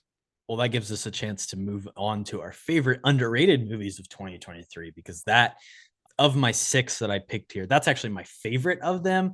I actually don't, I think it's really the most underrated because I do think people went and saw it. It was actually kind of a huge hit in terms of like what it was, right? For a Japanese, monster movie, people went out and saw it. There was a weekend where The Boy and the Heron and Godzilla Minus One were both like 1 and 2 at the box office, which is like unheard of in terms of like the domestic American box office. It's getting a re-release, Godzilla Minus One Minus Color, the black and Yeah. white version for a week at the end of this month. I think I'm probably will go see it again because I really love this movie. I've talked about it, a little bit on the podcast prior, but I think for what at points is a little bit of a silly, corny story, it's like incredibly emotional. Has a ton to say about like the meaning of life, regret, coming back from war. And in a year where we have Oppenheimer, like it's cool to see a movie that is about the same idea in the same time period from the Japanese perspective that is still like genre and interesting and really, inventive and fun to watch. Yeah, I agree completely. This is obviously made my underrated list here as well. Like you said, kind of the emotional stuff going in, I did not expect it all. And I think for a Godzilla movie, from a writing perspective as well, it's got to be up there with one of the best they've ever made. And I had this one kind of combined with Saltburn in a sense for me too, as being an underrated film, just because I kind of talked about it both with my theater experiences. But Saltburns overrated, if anything. yeah, I think that's where we differ a lot this year too. But I think Zelburn is awesome, man. I think it is better than the talented Mr. Ripley. Hot take there maybe for this podcast. But Barry Keoghan is amazing. I think the performance is obviously something that stands out there. But all around, I think for both of those, it was just something like I didn't have very high expectations coming in. And then by the end of the movie, I was kind of like, dang, like that was actually pretty good, like a lot better than I thought it would be. So I think underrated wise, also Saltburn, I mean, like I said, it's blown up a little bit on streaming, but I don't really know where kind of I don't know. Do you think it's like well respected as a good movie or just kind of like a weird movie? I feel like people kind of just like look at specific scenes and they're like, what is going on here? But I feel like as a movie as a whole, it is actually pretty effective and kind of that talented Mr. Ripley story. Um, I think it's like ideas about class consciousness are like completely unfounded and kind of like Hey, it's come Britain, from man. a entirely insincere um and fucking ridiculous place. So that's my take about the movie. I think it does have some brilliant visuals. I agree with you that there's a big surge. Obviously, it hit Amazon Prime. A ton of young people are watching and talking about it, but also like I was reading an article about some things that might be some surprise nominations of the Oscars, and like they've been running a pretty strong FYC for your consideration campaign around this movie, getting people to see it, doing screenings. Come out and see this movie. It could, hey, Emerald Fennell, she is an Oscar winner already. We might see this movie pop up in some like technical categories. Maybe, there's a spot in original screenplay now that Barbie's gone. Like, who knows what could happen? I don't know if it's Oscar worthy, if I'm being honest, but Emerald Fennell I think is a very good director, and I'm excited to see what she's going to do going forward, obviously. But yeah, I think it's pretty good. So I'm going to shout out The Killer, which we did do. I'm going to do a double shout out here for two things that we've covered on the podcast. So the first one is a movie that you and I covered. Like I said, The Killer. You can listen to that episode to hear what I love about that movie. I know you're not as huge of a fan, but I think, again, it's David Fincher, one of my favorite directors, working and making something that's extremely self-reflective. And Michael Fassbender's incredible. And then also Mina and I over on MK300, we watched and did the double episode on Enough Said and You Hurt My Feelings, the latter of which was released earlier this year with Julia Louis-Dreyfus.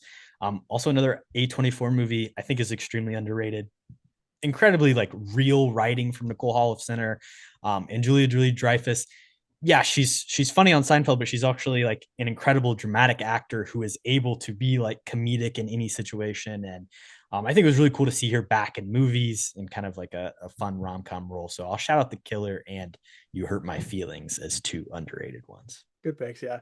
Definitely go check out our killer episode if you've not seen that yet. But I like that. I think also too, it is kind of one of the more forgotten films of the year in a sense. I don't know if it's gonna get a lot of love at the Oscars, but I mean, it's a David Fincher movie. Obviously, 100% go see that if you have not.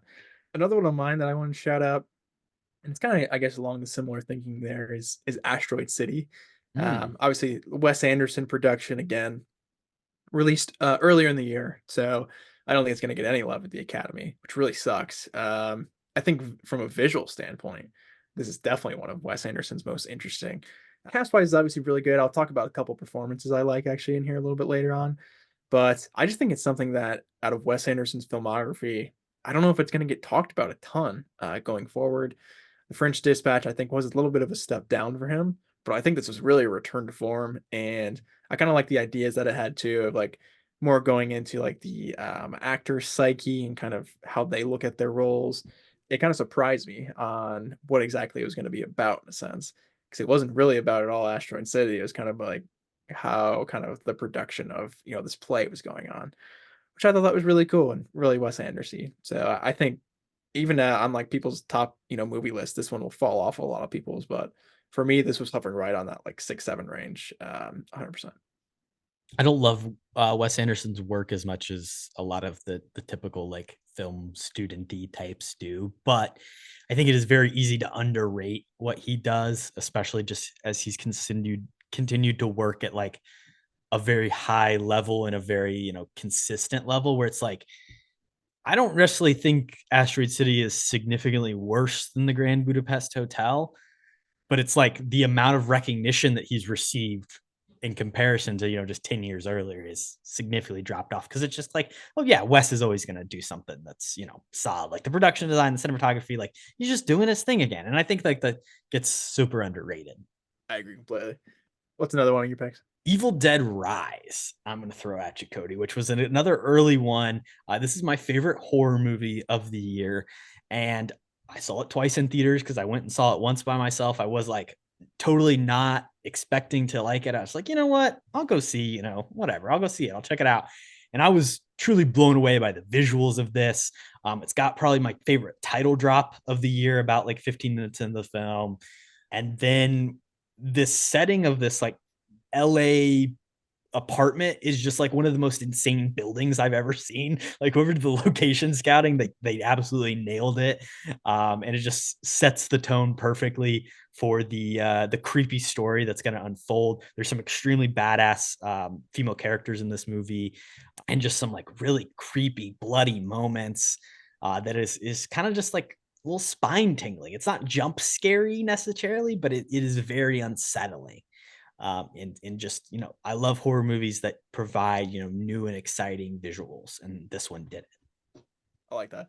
This is one I did not check out, unfortunately, but I like that concept a lot of not relying on jump scares and just being more like, I mean, maybe like a little bit more psychological with its horror. So I like that a lot. And I think maybe it did revive the Evil Dead franchise a little bit, right? I think they're kind of greenlit Very a well sequel for it. received. People, I went and rewatched the original Evil Dead, and this is obviously iterating on that idea in a really unique way, going from the cabin to the apartment, and but like just that idea, like the Necronomicon and all that stuff is super cool. Yeah, I like that. Awesome. Another one of my picks that I know you definitely enjoyed too. I'm gonna throw out bottoms in this category. This for me, like going into this movie, I didn't know what to expect. I think Rachel Sennett and Io Adebiri's chemistry together is obviously really, really cool. But kind of just like I didn't expect like it's almost like a different it's like it's almost like cool world building in a sense. Like Yeah, it's set up like any other high school movie, but then it changes into something completely different, let's say near the third act of the movie. So I think the direction is really, really cool too. Obviously, coming from Emma Seligman, is that how you say her name? I think Sure, it's but Sigelman. she's really good. This was her second feature film. I still definitely want to check out Shiva Baby, which I've not seen yet. But yeah, for me, I mean, again, not one I don't think that maybe a ton of people have seen. It's got a really fun role from Marshawn Lynch too, which I think is completely out of left field, but kind of fits perfectly for the film. Like comedy wise, I think this is top tier for 2023. So it's got to be, I think, underrated in my eyes for sure. Kody, this is also on my underrated list as well.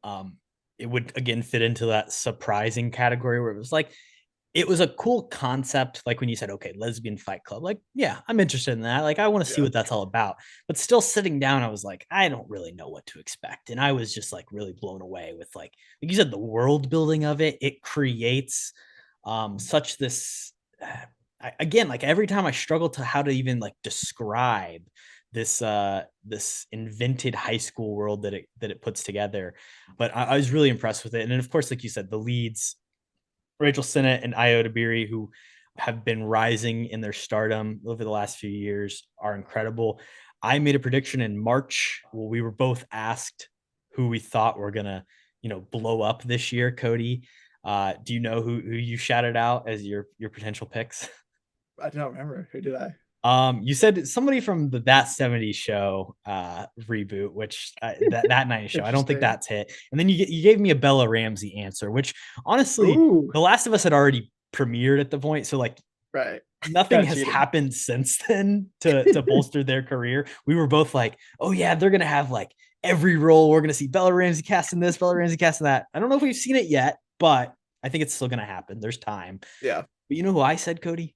Did you say Rachel I Sennett? said Io fucking Edabiri. Oh, Even in the last week, I feel like I've just been seeing everywhere. So it's kind of speaking to the power of it. But it is Ayo Edebiri. Do you know who that is, Kody? Maybe. What are they? I don't know. Probably not. Yeah. So you would probably most notably know her from The Bear, which was that Hulu show with the guy from Shameless that came out last year. I believe they are doing a season 2 of that. So she's like basically the second lead of that. Kind of comes in behind the dude from Shameless, and then on top of that, she's going to be playing April O'Neil, doing the voice of April O'Neil in the Teenage Mutant Ninja Turtles Mutant Mayhem movie, which I think is great.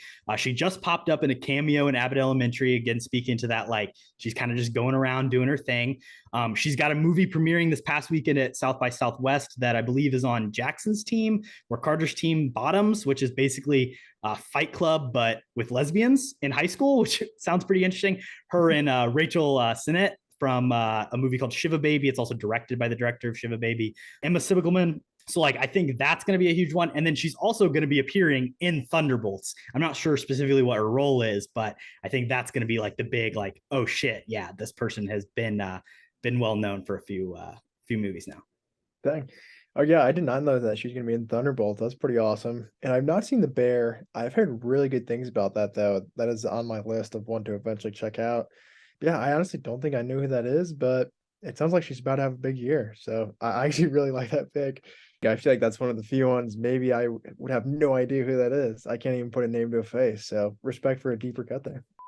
I cheating said at the too. time, you know, it was all lining up, but I'm not calling it because she's an amazing creative actress, comedian, like everything. It's all because of her talents. But like I want to say, I was in on it early. The Bear season 2 hit better than we expected it to. Of course, the Teenage Mutant Ninja Turtles movie, Bottoms, and then the next movie that I want to hit on are underrated movies, Theater Camp, which she just plays a fun supporting role in. That movie also was really incredible. That for me was again another surprise, underrated one where it's like Ben Platt, Molly Gordon. I'm not really too sure what to expect. But then I sat down in the theater and I laughed more than maybe I did all year. It was just a true romp, and I loved the kind of like mockumentary nature of it. Jimmy Tatro, a guy who like I don't really like, I think works really well in the film. So shout out to Bottoms, and also shout out to Theater Camp as well, which I loved. I mean, off the bat, you were definitely right about Io. So props to you. I don't say that a lot, saying you're correct, but this was like the year of Io. And I You think want to hear those two my movies. you want to hear my other pick, Kody? Yeah, who was it? Rachel Ziegler. Which Uh, I said was a cheat because, like, she'd already been cast and everything. But yeah. Shazam and Hunger Games, they happened. Yeah, I think she will get a ton of work going forward, but I really dislike that Hunger Games movie. Oh yeah, but Theater Camp, I agree completely. It didn't make my list here, but I will talk about it a little bit later on. But yeah, really fun movie. Jimmy Tatro, I actually really like him just in general, so this made me even like him even more. But yeah, I think those two, just like from a comedy standpoint, like you said too, were very, very surprising and something both of those I didn't expect to like them as much as I ended up liking them. I did want to shout out a comic book movie here as well. We've been Mm. ripping on them. Corbin, I think Blue Beetle's all right, man. I don't know. I Ev- I think it's okay too. I mean, it's not my favorite. Every, It's I all feel right. like I feel like people put it in like the same category as like the Flash or the I Marvels or don't. Ant-Man. I don't really think it's there. I think it's decent. And I think DCU will keep kind of at least the character or this movie in this extended universe in a sense. I thought the family dynamic was the thing that stood out to me here. George Lopez was awesome. When was the last time we saw George Lopez in like a big budget movie? I can't even think of one. So I thought he was cool, even though maybe his prosthetic like beard and stuff wasn't the best. And then the family as a whole was great. Obviously, the connection with his parents, especially his dad, was a standout. And then you got the grandma with a Gatling gun. So I feel like just like that family dynamic was fun. And then obviously the villain was not great. I think that's the thing where I think Susan Sarandon pretty much just did this for a paycheck, which I don't blame her. I'd probably do the same thing with Hollywood's where it's at paying its actors. But I think too it did get hit pretty hard by, obviously the strike happening, during the time when a lot of its people, involved would have been promoting it heavily. So I think that hurt it pretty bad, but I think it's just a movie that is overhated for me. So that's kind of where it slides into the underrated category here. That's definitely fair. Beyond Guardians and Across the Spider-Verse, Blue Beetle is my next favorite superhero movie of the year. So don't act like I'm hating.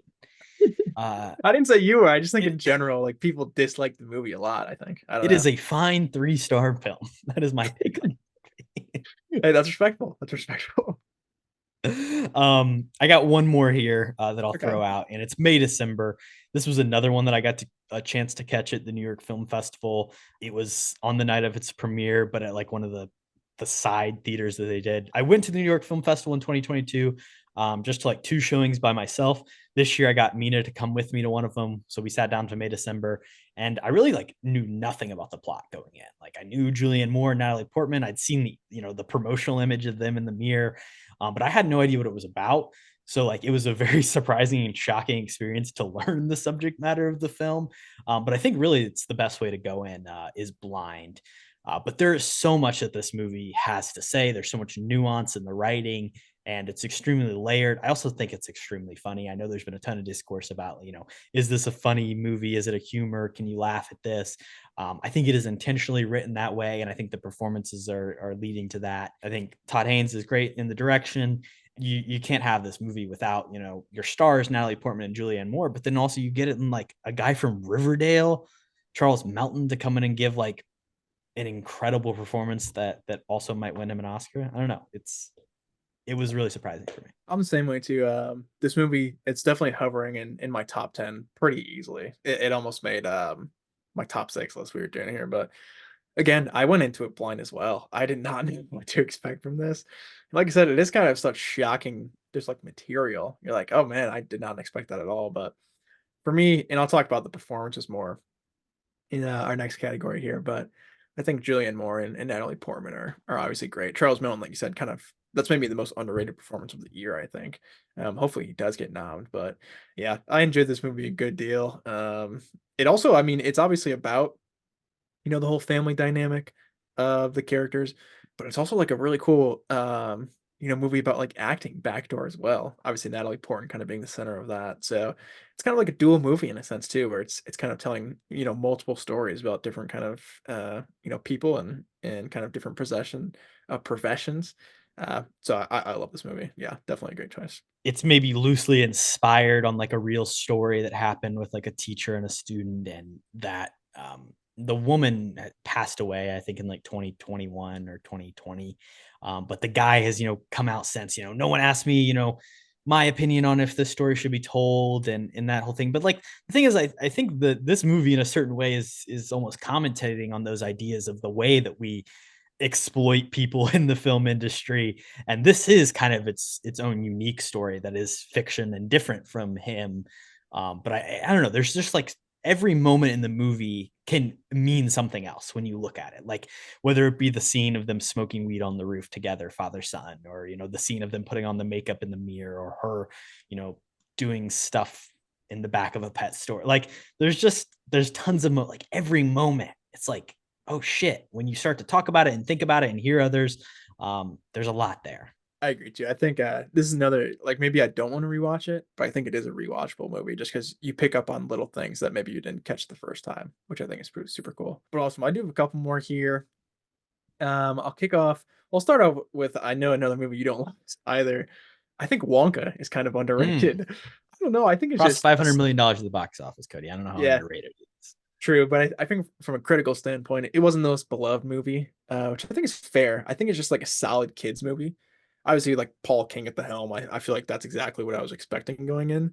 And I kind of like the music. Like, even though Timothy Chalamet is, maybe not the most musically inclined person, I thought he fit. Like, even though the musical format was not exactly what I expected, I thought the songs were good. Maybe they sang the main one, a few times too many, but overall, I thought it was good. Also, Hugh Grant was kind of useless, but just like the general story, obviously you have like Olivia Colman like as the main villain.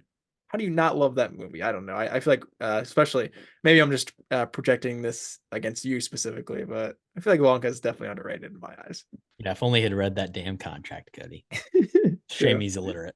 And then I had another one too. This was pretty much like my main pick as like I think the most underrated movie of the year, and that is Air. Again, kind of along with Asteroid City, just being like a super early release. I think this movie, if it was released in November or December, it would have a ton more of Oscar buzz. I think Viola Davis is awesome in this, and obviously Ben Affleck is kind of having a lot of fun, and then Matt Damon's kind of playing the character. I feel like he plays a lot, but I feel like the writing specifically is really good. One of their kind of better scripts. We covered before too, like they were paid a boatload of money to make this movie, which I think is just fun for their kind of history working together. But this is honestly one of my favorite like Damon Affleck collaborations, I think, and I think this would be the last movie that I left off my favorites of the year list. So I was super high in there. I think it didn't really focus on like the Michael Jordan storyline. Like they could have like just been like, oh, we're just gonna play it up. Like let's have Michael Jordan in it like every other scene almost.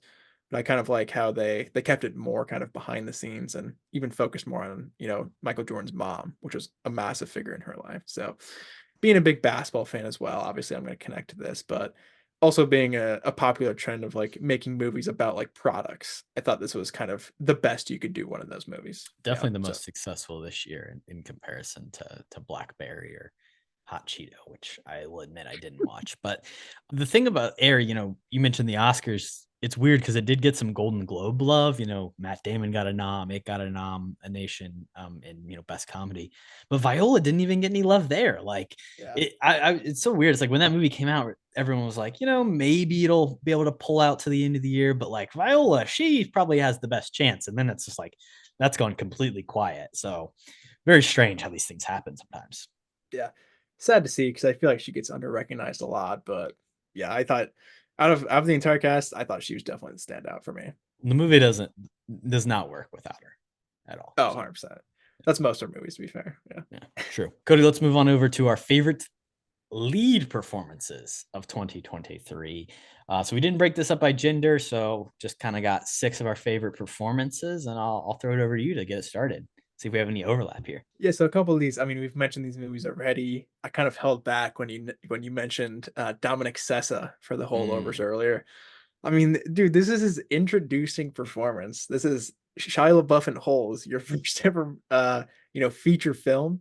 And I think like even from a story perspective, this movie has a lot of pressure on Sessa's shoulders. I said before, like Giamatti is the heart. This kid's got a lot of heart of the story too. I mean, kind of. The stuff at the end with his dad, I thought was, maybe out of place, but I thought it was really well done, even though it was. And just him throughout, like I don't know, he's just like your prototypical college student. I feel like it is better to cast an unknown. And even in like interviews I've seen and stuff after the fact, he's just like a normal, like down to earth kid. So I feel like maybe he didn't have to do the most acting, but I think he's a really, really good actor. Just like the emotional scene specifically, where he's kind of having massive arguments with Giamatti, I thought was really powerful. And then you see kind of their connection, over the movie really blossom a lot, which I thought was awesome too. So I'm excited to see where this kid goes. But I thought out of those 3 performances, I think maybe Sessa is my favorite, which is saying a lot. I like that you throw him in here for lead as well, Kody. That's a Oh yeah. bold choice. I mean, I feel like all 3 of those in a sense. Like obviously Davine Joy Randolph. yeah, Davine Joy Randolph. I feel like I mean she's probably gonna win what, best supporting actress? Yeah, I don't know. I feel like all 3 of those are co-leads in my eyes. Like I think she should be nom for best actress, although that category is stacked, so it makes sense for her to bump her down. But yeah, for me, I would classify all 3 of those as the leads. I don't know. That's just me though. fair enough, Kody. I'm gonna throw out Lily Gladstone for Killers of the Flower Moon. I think it's an obvious one here. Probably the Oscar winner, and my hope to be the Oscar winner. Like I wouldn't want it to be any other way. Very rarely does that happen, where what happens is what you want to happen. But I truly do think she's deserving. Again, on seeing it for the 3rd time, there's just like so much is conveyed in the silence and in the motion. And again, like she did a lot of work for this movie. Just because she's a native woman doesn't mean like she could just step into the role and do it. Like she did the research, she learned the language, she really put in a fucking incredible performance against Leonardo DiCaprio, probably one of the greatest actors of all time and my favorite of all time. So if you can do that and hold your toe against Leo doing an accent, I think you're deserving of the Oscar. Yeah, I agree completely. Like I said, I think she's probably the front runner to win the award. For me, it's just like the emotional impact of like grief. And I mean, obviously this is a fairly dark movie and her character goes through a ton. So she is kind of the emotional center for kind of the native people as well. So yeah, unbelievable stuff from her. Also just like improvising with Leo throughout the movie. I mean, that's gotta be fun, but at the same time, it's gotta be pretty dang intimidating. Yeah. So shout out to her. I mean, yeah, I think she deserved it. Other than that, I'll just stay in the best actress category here too. We were just talking about May December. I think Natalie Portman and Julianne Moore are both equally amazing. So I'll talk about both of them here quickly. But like I said before, with Natalie Portman, they're such different characters too, which I think is so cool. But Natalie Portman, obviously being this actress who is really just there for work. She's trying to understand kind of the scope of the story, how to kind of play this insane character a little bit better. And then Julianne Moore kind of just gets to go off the cuff, kind of really just have a lot of fun and try and get as engaged with this role as she can. Obviously, her storyline is kind of dark and creepy, but she really leans into that, and I think brings home a really emotional but also kind of insane performance at the same time, which is pretty cool. So the duality of that, just how different those performances are, I think is subtle but kind of amazing at the same time that they can kind of do that in the same movie. So I had to kind of shut out both of them here. Natalie Portman is also on my list. I think I maybe slot Julianne Moore down into supporting. She doesn't make it there. I think she's great. The lisp is a choice, and I don't know. It maybe doesn't fully work for me the whole time, but I think Natalie Portman she's kind of like playing a bad actress to a certain extent, which I think is a really interesting choice. It's also just kind of showing just like how everything is just a little bit bullshit. Like she's going here to do this research, but it's all a lie. And then just like you said, any moments with Julianne Moore and her together where they're kind of like doing their back and forth, trying to mirror each other thing, is really, really powerful. Yeah, 100%. And I'll kick it over to another one as well. In the same category, Best Actress. Like I said before, I would probably give the award to Emma Stone for Poor Things. It is unbelievably tough, obviously. Lily Gladstone is definitely deserving. Kind of like last year, like, dude, just give it to like Michelle Yeoh and Kate Blanchett because they both deserve it. But obviously, there can only be one winner in the world, so it's sad. But Emma Stone, kind of her specific performance is really interesting. Obviously, she's playing sort of like this Frankenstein's monster in a sense, but obviously it's like about her evolution into kind of figuring out what the world is, who's the good guys, who's the bad guys, kind of just her growth into like the character she becomes, which is really really cool, super emotional as well, and obviously there's lots of ups and downs, but even just like the physicality of her performance at the beginning, like she's kind of relearning to walk. She's kind of a baby in a woman's body, just so confusing and I can't even imagine trying to kind of process that in my mind while acting. So she's one of the best out there working. Obviously, already got an Oscar under her belt. This year she might come up just a little bit short, but yeah, she's got a ton more in her future, I'm sure. So I think for me, that's probably my favorite actress performance of the year. It's funny because like the performance and especially like that early stage stuff that you mentioned where she's kind of playing a kid is a lot of like acting class 101 theater game type thing where it's like, okay, everybody walk around and pretend to be a baby. But the thing is, it's like when Emma Stone's doing it, it's not corny at all. It's actually like she's fully fucking committed. She's 100% in. I think it's also really important to note that like this movie is very much like she is a producer on this film. She is a part of the creative process. This character is clearly important to her, and she's doing a lot in terms of like the acting and the performance, but also like putting a lot of herself out there in a way that we've never really seen from Emma Stone. And she's just like fully fucking goes for it. And never once is the movie held back because of her. She's pushing it forward. Yeah. I think that speaks to like her comfortability of working with Yorgos. I think they're gonna kind of have one of those iconic like director actor relationships where she's gonna be in a ton of his movies. So I'm psyched to just see kind of what they do going forward. But yeah, I think that duo, and especially when she had a lot of creative control as well, was definitely helpful to kind of empowering her to make that awesome performance. I think this was an incredible year for some female performances. So I wanted to shout out Sandra Huller in Anatomy of the Fall. Have you seen this one yet, Kody? No, I didn't have time, Didn't get a chance. unfortunately. Very likely that she might pop in as like the fifth nominee. She is also in the Zone of Interest. Like I said, I mentioned I got to see her talk after that. She's a supporting role in that. You take both of those into consideration. She's one of the best actors of the year. Anatomy of Fall is a movie that I don't want to get into too much what it's about. But there's a particular scene in which she's having like an argument with her husband that is very Marriage Story-esque, but kind of like 10 times better. We don't have to have somebody punching a hole in the wall to get the emotions across. Like it's just like incredibly well written dialogue, incredibly delivered. This movie, she has to talk in English and French and different languages, and they're switching back and forth because of that. I think the cast is super interesting and fun. He didn't make my supporting performance list, but like the actor that plays her son is actually really incredible. And I know we hate on kid actors, but like if he got a supporting actor nom, like Loki, I would actually be really happy about it, because he's really good in what is like a pivotal role to the movie, and definitely recommend everybody check out Anatomy of a Fall. Sandra Huller, as this wife put into the impossible position to defend herself is fantastic. Yeah. I actually didn't even know that she was in Zone of Interest as well. So that's an insane year for her, I feel like. Like she's fairly unknown. I don't know. Has she done anything else kind of big before this? I don't really think so, right? I had never seen her in anything. Yeah. So Really, breakout year for her too. I mean, come out with like two highly acclaimed like movies and performances like that out of the blue is pretty awesome. So I mean, she's been shout out to her. acting, but like in terms of an international like crossover. This is really the first time. Yeah, that's awesome. Cool. Oh yeah, another female performance I wanted to shout out as well. My last female here in the lead category. I did want to shout out again Rachel Sonnet for Bottoms.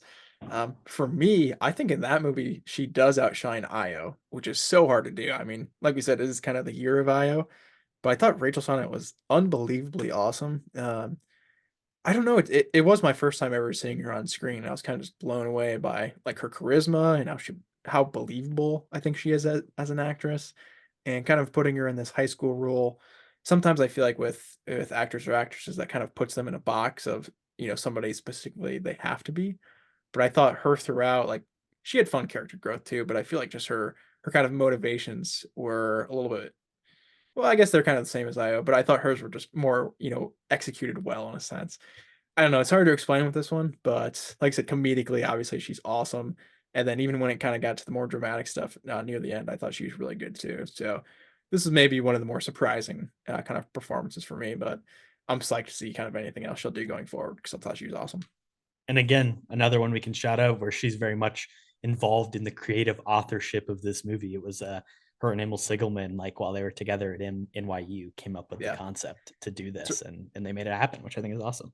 It's a running theme. It's almost like, oh, if you give actors and actresses more involvement with the movie, it might be a little bit better. So yeah, hopefully that continues. Last leading lady I wanted to shout out, Carey Mulligan in Maestro.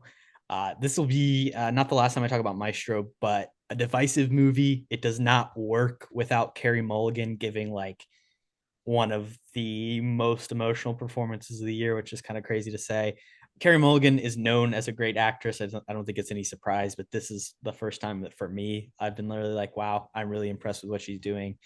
And it's when you're up against such like a showboaty, over the top performance as Bradley Cooper is giving, it can be kind of hard to find even ground, but she manages to really kind of like settle things down in the movie. Yeah. Like you said, I think she's more of like the emotional center, while Cooper's more of like the story center in a sense. But yeah, obviously her kind of character as well is really given a ton of growth throughout, and then obviously kind of struck by tragedy at the end. So she kind of has to deal with every sort of emotion on the spectrum in a sense. But yeah, I think in general, Carey Mulligan is one of the most underrated actresses working today. I think, and everything that she's in, she's amazing. I think she's in Saltburn a little bit, but obviously she's amazing in Promising Young Woman too. I would say her and Rosamund Pike are like the best parts of Saltburn. Agreed. I love Rosamund Pike that movie too. But yeah, Carey Mulligan's awesome, and I back that completely. Awesome. So I have a couple of picks left. Obviously, throwing it over to the guys now. My main one I really want to shout out here, and again, I'm going to completely butcher the name here, but Ryan Osuke Kamiki. He is the main lead in Godzilla -1. Oh, nice, And nice. yeah, I think, like I'd said before about this movie, the thing that really surprised me was the emotion. And that's completely centering this character of him coming back from war, being this kamikaze pilot who, in the last few days of war, when everybody knew it was over, he said, you know what, I don't really want to do this for the kind of this lost cause. So I thought even his like setup was cool, but then the emotional impact of him coming home, his family's pretty much all gone, which is obviously devastating. And he kind of just finds himself in this weird family dynamic that is kind of just sprung on him by the situation. And he kind of has to deal with that at the same time of, he has like this personal vendetta with Godzilla. They're beefing, dude. They're beefing hard. I mean, it's Which I the thought- thing. It's like he's so afraid of pulling the trigger, of making the move, right? He can't do it with the Godzilla in the beginning of the movie. He can't do it, like you said, as a kamikaze pilot. He can't even do it to really like make this family complete or like true. He kind of is just keeping everybody at a 50-foot distance in a way that I think is super interesting when you look at like PTSD and the effect that it has on soldiers. Like I'm sure everybody coming home after World War II was just like struggling to put their lives back together in a destroyed society. 100%. And to kind of go into a role like that where you're gonna have like difficulty even going through the emotion, I think is super cool. And then him kind of rising up at the end too, and kind of becoming the hero. I really like the line too, where he's like, I don't even know what the context is, but he's like, I've still been at war. Like everybody else has kind of been done. I'm still at war with Godzilla. So I thought he was amazing. And like I said, kind of the emotional center of that movie where I did not expect kind of that emotion going in, so I had to shout him out. Yeah, I like that pick a lot. I'm gonna go for the obvious one here, Cillian Murphy in Yeah. Oppenheimer. It's kind of crazy because like everyone talks about it, how he's just like, oh yeah, he doesn't like have to stay in character at all. It just turns on and off for him. He got the call, 6 months, was ready to do it. Like it's just was almost so easy for him. But like again, it's just like a struggling great man who has the weight of the world and like all these atomic ideas inside of his head. And the fact that he's able to convey all that stuff to the audience and just like that struggle that he feels is really impressive. He's doing a little bit of a voice. He's obviously an Irish man, he can't put on that accent. And it's a 3-hour movie that's fucking focused on seeing the imperfections of who Cillian Murphy is in close up. There's nowhere to hide in any makeup or CGI in this movie. It's all about his face and about him. The movie is 100% on his shoulders. He didn't make my list just because he is so obvious, I feel like, but yeah, I'd be shocked if he didn't have an Oscar coming his way here pretty soon. But yeah, like you said, the emotional stuff too, I think is amazing. There's that obvious specific scene where it's kind of just dealing with the ramifications of kind of what he has been, the spearhead of creating, I think is super, super powerful. So yeah, I can't back that enough. I think again, he's one of the more underrated people working for a long time, and I'm glad he's kind of getting the leading role and the recognition that he deserves. My last one, kind of a fun one. I had Killian, but I removed him last minute because I had to include my boy Dave Batista Hey. for Knock at the Cabin. Again, we did an episode earlier, actually pretty recently with our boy Austin. So go check that out if you haven't seen that. But yeah, kind of just like his breakout lead role in more of a dramatic sense. And I thought he's really, really good. So shout out Dave. If you want to reply to my Instagram DMs anytime soon, you can come on the show. But if you don't see it, I'm going to stop shouting you out. So had to include him here. But hey, maybe next year I won't be shouting him out because he's still not going to respond. So we'll see. Wouldn't be a you list if that one didn't make it, Kody. True. I already talked about American Fiction and Jeffrey Wright. That's my last pick here for Nice. performance. He's got to do a bit of a balancing act because this character has to be likable, but he has to be a little bit smart and smug. And it's walking a narrow tightrope, but the way he plays off every single member of his family, and just like the fact that he can kind of balance what is like an intellectual satire and an emotional family drama as him at the center of it is incredibly impressive. So I really enjoyed that one. Moving on over to supporting performances, Kody. I'm going to start with the obvious one, obvious, the winner, Dwayne Joy Randolph. She is my favorite supporting performance of the entire year. She is incredible in this movie. She probably is the closest I've gotten to her performance and her, the story about her son in this movie and that kind of role she plays is the closest I've gotten to crying in a movie, in a 2023 release this year. It is really emotional stuff, and she's fantastic. I'll throw it over to you for your first pick. Obviously couldn't agree more here. I try to go a little bit deeper cuts here in a sense, so maybe we'll have a little bit different list, but the first one I wanted to shout out off the bat is probably the most obvious one, and that is Emily Blunt for Oppenheimer. I think the first hour of the movie she doesn't have a ton to do, or maybe even the first half of the movie, excuse me, but I think the second half of the movie she absolutely shines and it's just amazing. I feel like Emily Blunt too is not like someone I think of like someone who's going to give like an outstanding dramatic performance, but obviously her kind of defending, Oppenheimer really comes into the forefront in the second half. Her beef with Benny Safdie, of course, is great, and then her just going off on Jason Clarke is absolutely amazing, and maybe my favorite part of the entire movie, which is crazy. But yeah, I love Emily Blunt here, and I don't know, she probably obviously will lose this Oscar, but I think even getting nommed will be super cool for her. Yeah, it's a Nolan wife. It's again probably his best Nolan Yeah, wife, but it's still a Nolan wife. So I still not struggle with great, that but one. yeah. I'll come out with you another wife in a movie from a male director who isn't known for writing great wife characters. Penelope Cruz and Ferrari, Kody. I Oh, got okay. there. Nice. Again, another movie that's like if you don't have this character, it probably doesn't work. Adam Driver is pretty solid in the movie. He's doing his Italian accent. Shailene Woodley, she doesn't know where Italy is, I don't think, but she's working out how to get there. Penelope Cruz is really fantastic, though. There's a a great scene with the firearm between her and Adam Driver that I won't say much more about. Just a lot of yelling, just a lot of intensity, and she's a very beautiful woman, and she's fantastic in this movie. Love that. Just for that alone, I might have to go see it. My other one I'll shoot to that I've kind of talked about already is going back to Poor Things.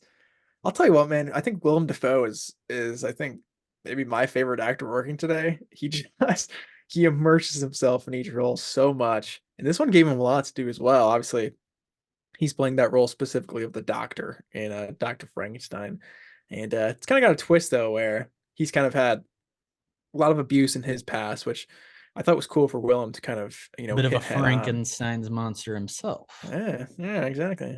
But obviously his face kind of having that prosthetics on it too is it can't be easy to act with all that crap going on. But he has like a really cool fatherly side to him, even though like this is kind of a dark comedy in a sense. He really does like care about, the character of Bella Baxter. So I thought that was really cool. And again, it's Willem Dafoe, so I think he's just awesome. So he's got to be in my list here. I did not pick Defoe, but I did go for Mark Ruffalo in Poor Things. I think it's just because, like you said, Defoe is always great, and he's always this is more similar to what we've seen him do in the past. He's always a little weird. This is Ruffalo doing something I don't think I've ever seen Mark Ruffalo do. And I know, we talk about how like he hasn't, been an actor in 15 years, but like beyond that fact, like he hasn't ever done anything this crazy and outlandish. And he's, having sex and being pompous and wearing insane costumes and he's got this mustache. And it's just, grade A going for it. And I think that's so cool to see him. And he knows exactly what movie he's in terms of Poor Things. Yeah, his accent I think is off the wall too. But yeah, he's amazing. Like I said, just to have the opportunity to do something so far out there from what he's been doing, I think is awesome for him. And I think he knocks out of the park. So maybe him and Yorgos can keep working together as I'd well. love I to thought see that was a really good pairing. And then kind of my last super serious one, I did want to shout out Bobby D, Robert De Niro. This guy can still act, guys. Killers of the Flower Moon, obviously, is the film I'm talking about here, but his character, this has got to be one of the darkest, or maybe like one of the worst people he's ever portrayed. He's basically just like a wolf in sheep's clothing almost, which is even scarier. I feel like the more you think about it, but I think he's unbelievable. Obviously, he's kind of the main.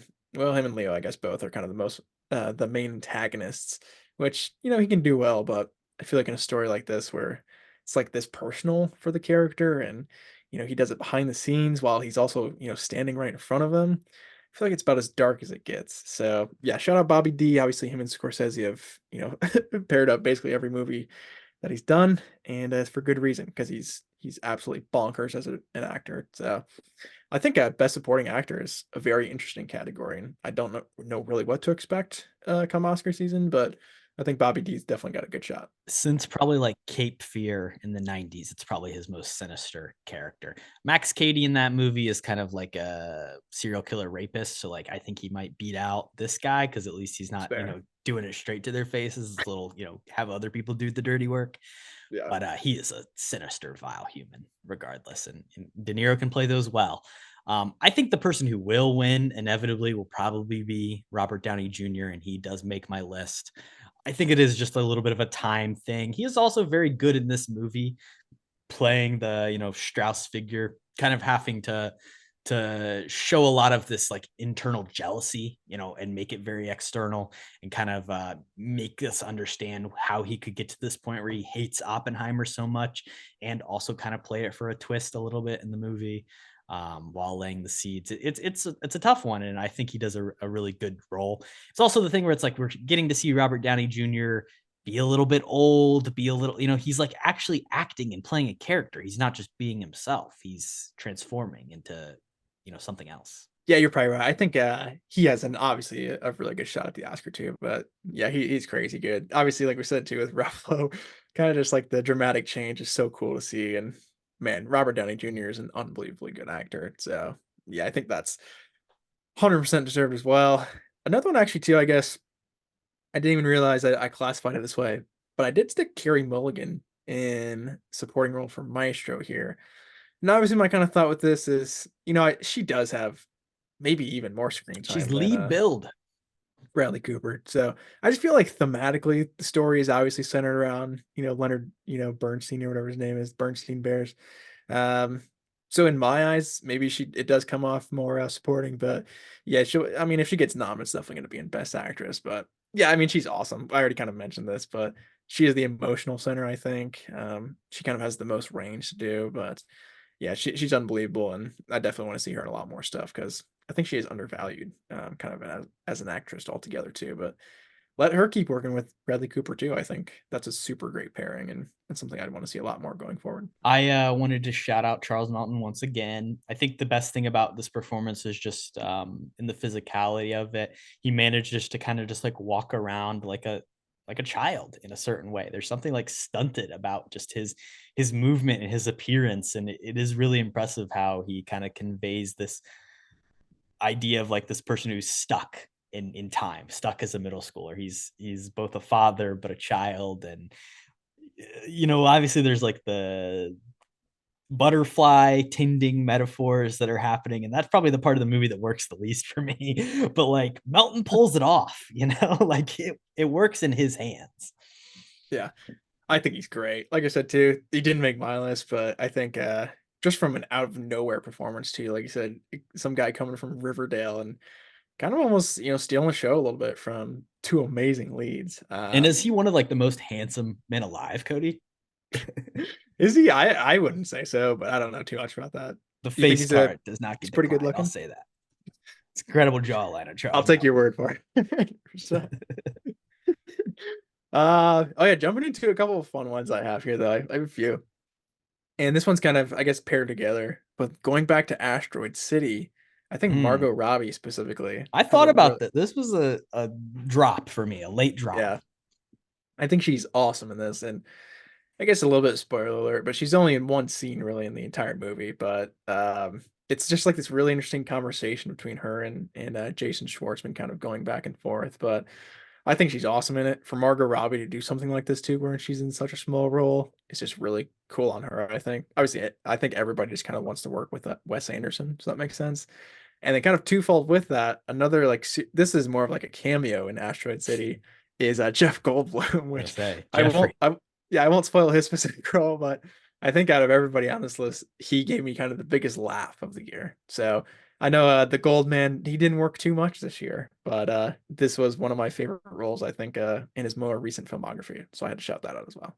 He's incredible. He is Yeah. a bright green spot. I don't even think I knew Sterling K. Brown was in American Fiction when I went to go see it, but I came out of it just being absolutely blown away by him. His character is dealing with a lot of pain because of familial stuff, because of sexuality stuff, because of addiction stuff.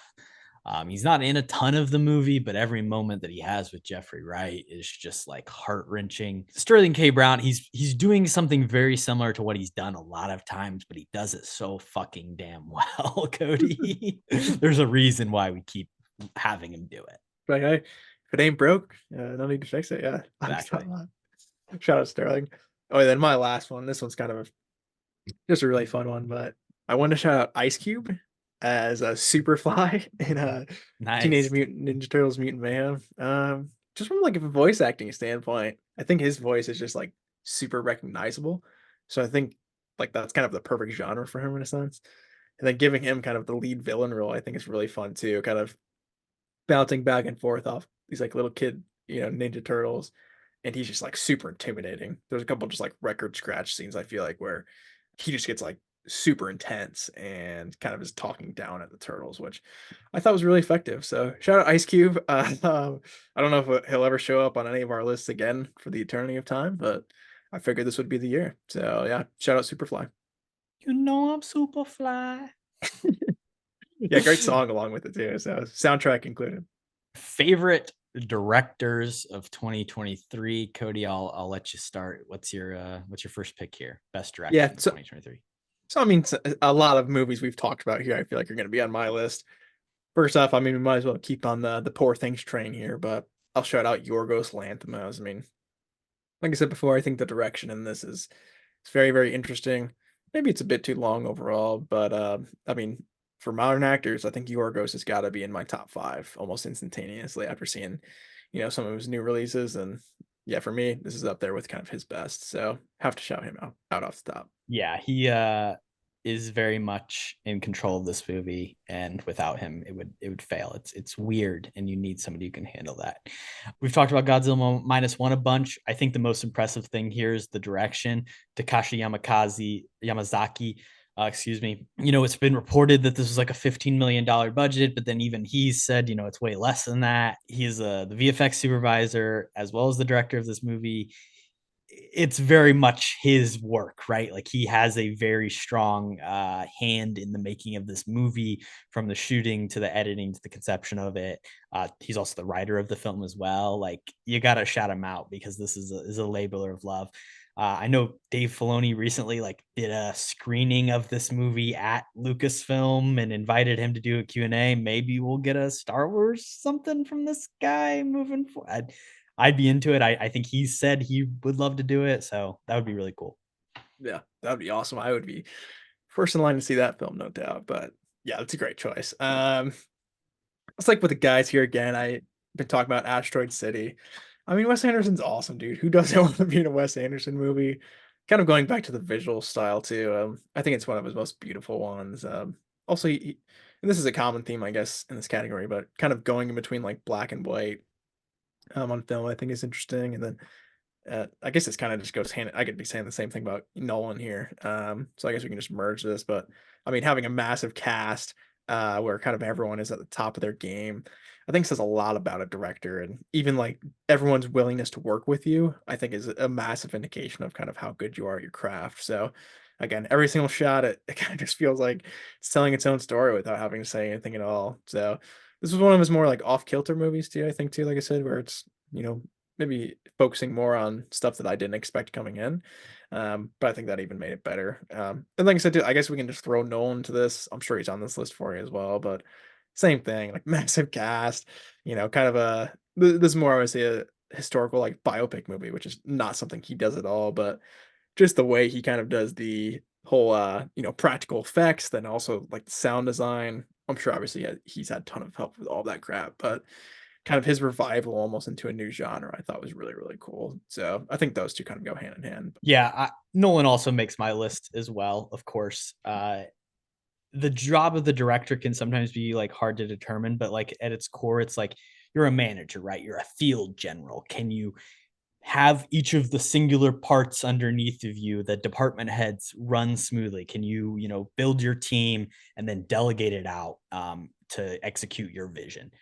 And whether it's the score, the cinematography, the production design, the editing, every single aspect of that movie is done perfectly. He has an incredible control of the budget. He knew exactly where, like, okay, if we're going to build Los Alamos for real, that means we need to cut, X number of days from shooting.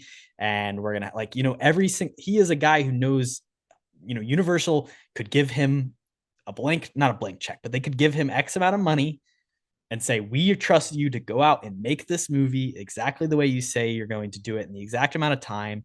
He works extremely efficiently. He's shooting on IMAX cameras in a way that had never been done, right? 70 millimeter format, like the black and white film stock that they used literally had to be created for this movie. Like it's all because of Nolan, right? He is inventing filmmaking techniques in the process of making this film. And he's got to win the Oscar, Kody. I would think it's his year. I would be utterly shocked if he didn't walk away with the statue, but stranger things have happened, man. I wouldn't be surprised. But yeah, I think he deserves it, obviously. I'll also shout out Jonathan Glazer, who we've talked about. Everything that's like experimental and different about the Zone of Interest is what I think is really super interesting and shines about it. Like I mentioned, it's kind of documentary, kind of voyeuristic in the way it's shot. I know they talked about like they would shoot scenes at the same time throughout the house where they would just have like cameras set up, and it's very lived in and happening in the moment. And I think those choices translate really effectively to what the story is trying to do. Shout out, Mr. Glazer. The rest of my list is female directors here. We've mentioned both these movies already, but again, Emma Seligman. I feel like I'm butchering her name, so I apologize to her. But again, Bottoms I think is awesome. Obviously, only her second film in her career, so I feel like to do something as crazy as that, and like we said too, the incredible world building that I think is throughout there, and it's kind of just like a interesting style too, where I think a lot of it was more like improv based. So kind of just setting up the actors for kind of the vision that she has, but also allowing them to be creative at the same time. I think is a really cool dichotomy. And then along with that, we mentioned theater camp before too.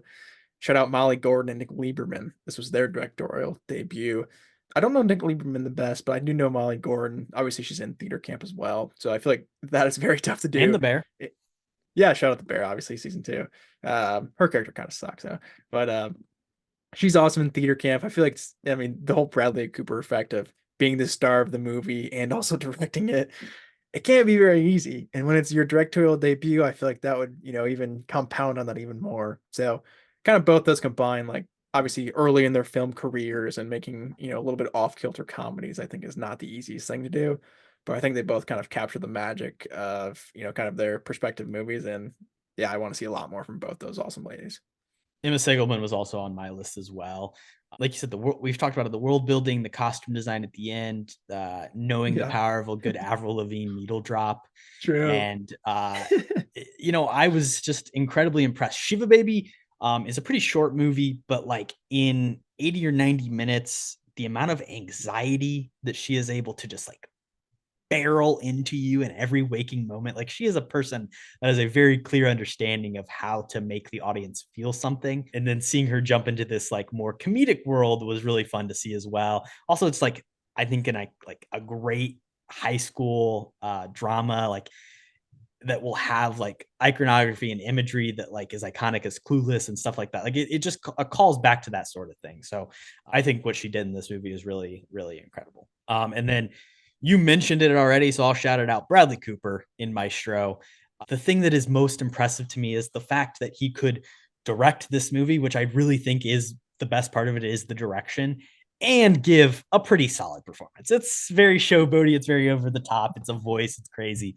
But like, I did get to go to a Q&A where I saw Carey Mulligan and Bradley Cooper talk after the movie, and speaking about the ways he would do things. And something he said was that like every single take that's in this movie is the last take they did, because every time they were on set they just knew when they had it right.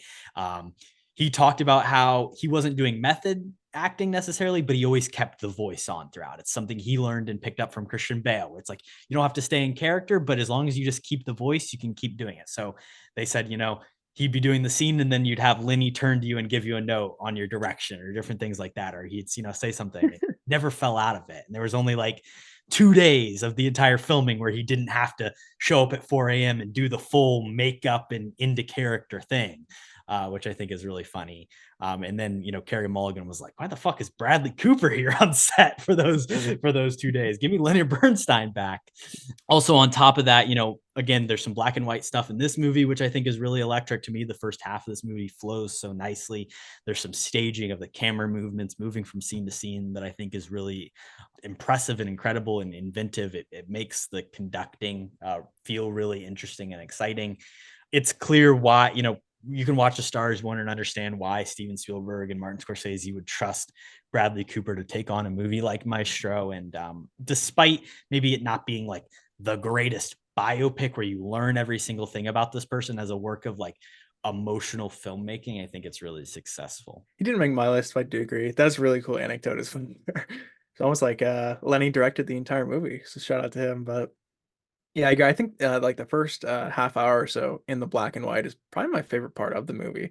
It's kind of just like an homage to like early Hollywood in a sense too, which is really cool. So yeah, he didn't make my list, but it definitely up there. So one other thing I want to talk about is like Bradley Cooper's worked with a lot of great directors as well. And, he talked about the things that he's learned, and, good and bad. He's something he mentioned was like, this is a guy who's worked with David O. Russell a lot. Like, there's no yelling on his set, is something he said very plain. Like, I've learned, and, from Clint Eastwood, he picked up this idea of like never really saying action. And he would just kind of like walk into a scene and start acting against Carey Mulligan, and it would put them into it a lot. So I think he is a guy who is trying very hard to win an award, but he's creating good art at the same time. And I think he's extremely talented.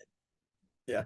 I think it has been weird. There's been like overly hate, I feel like, against him. Like Yeah, maybe it's a bit Oscar baity, but I didn't think like I think maybe just like the specific motion of him like conducting the orchestra maybe just irked people the wrong way, just like in an art form. But I thought it was really well directed and very well acted as well. So maybe just because it is a bit more Oscar baity that people are hating on it. But yeah, I think he's an up and comer as well, where I think I'll pretty much see anything that he'll make at this point. So I don't understand the hate, but I got one left. I have one as well. I think Yes, it might be the same. probably, I don't know. My last one is one of your favorite working directors, one of my favorite working directors. It's Greta Gerwig. We haven't talked too much about Barbie here. Just for me, like the whole story standpoint, I don't know if it's the strongest story of the year, but I think 100% is one of the strongest directorial kind of performances of the year. Just the production design alone, I'm sure it was a mess trying to figure out how exactly we're gonna, create this, Barbie world in real life on set. Just obviously the way they kind of dealt with like we're dealing with actual Barbie figures here, and the characters aren't as much like actual characters. I think it's really cool. And then obviously, like I said, I mean, I don't know if you could have picked anybody better than Greta Gerwig for kind of what this movie was trying to say. Obviously, she has done a ton of great stuff in the past that I love, but I thought this was just really well directed from the standpoint of I don't know how you make this movie, and I think Greta Gerwig was one of the only ones who could do it. So yeah, obviously jacked to see anything else that she is making going forward. But I think this may be like one of her most iconic movies at the end of her career, which is saying a lot.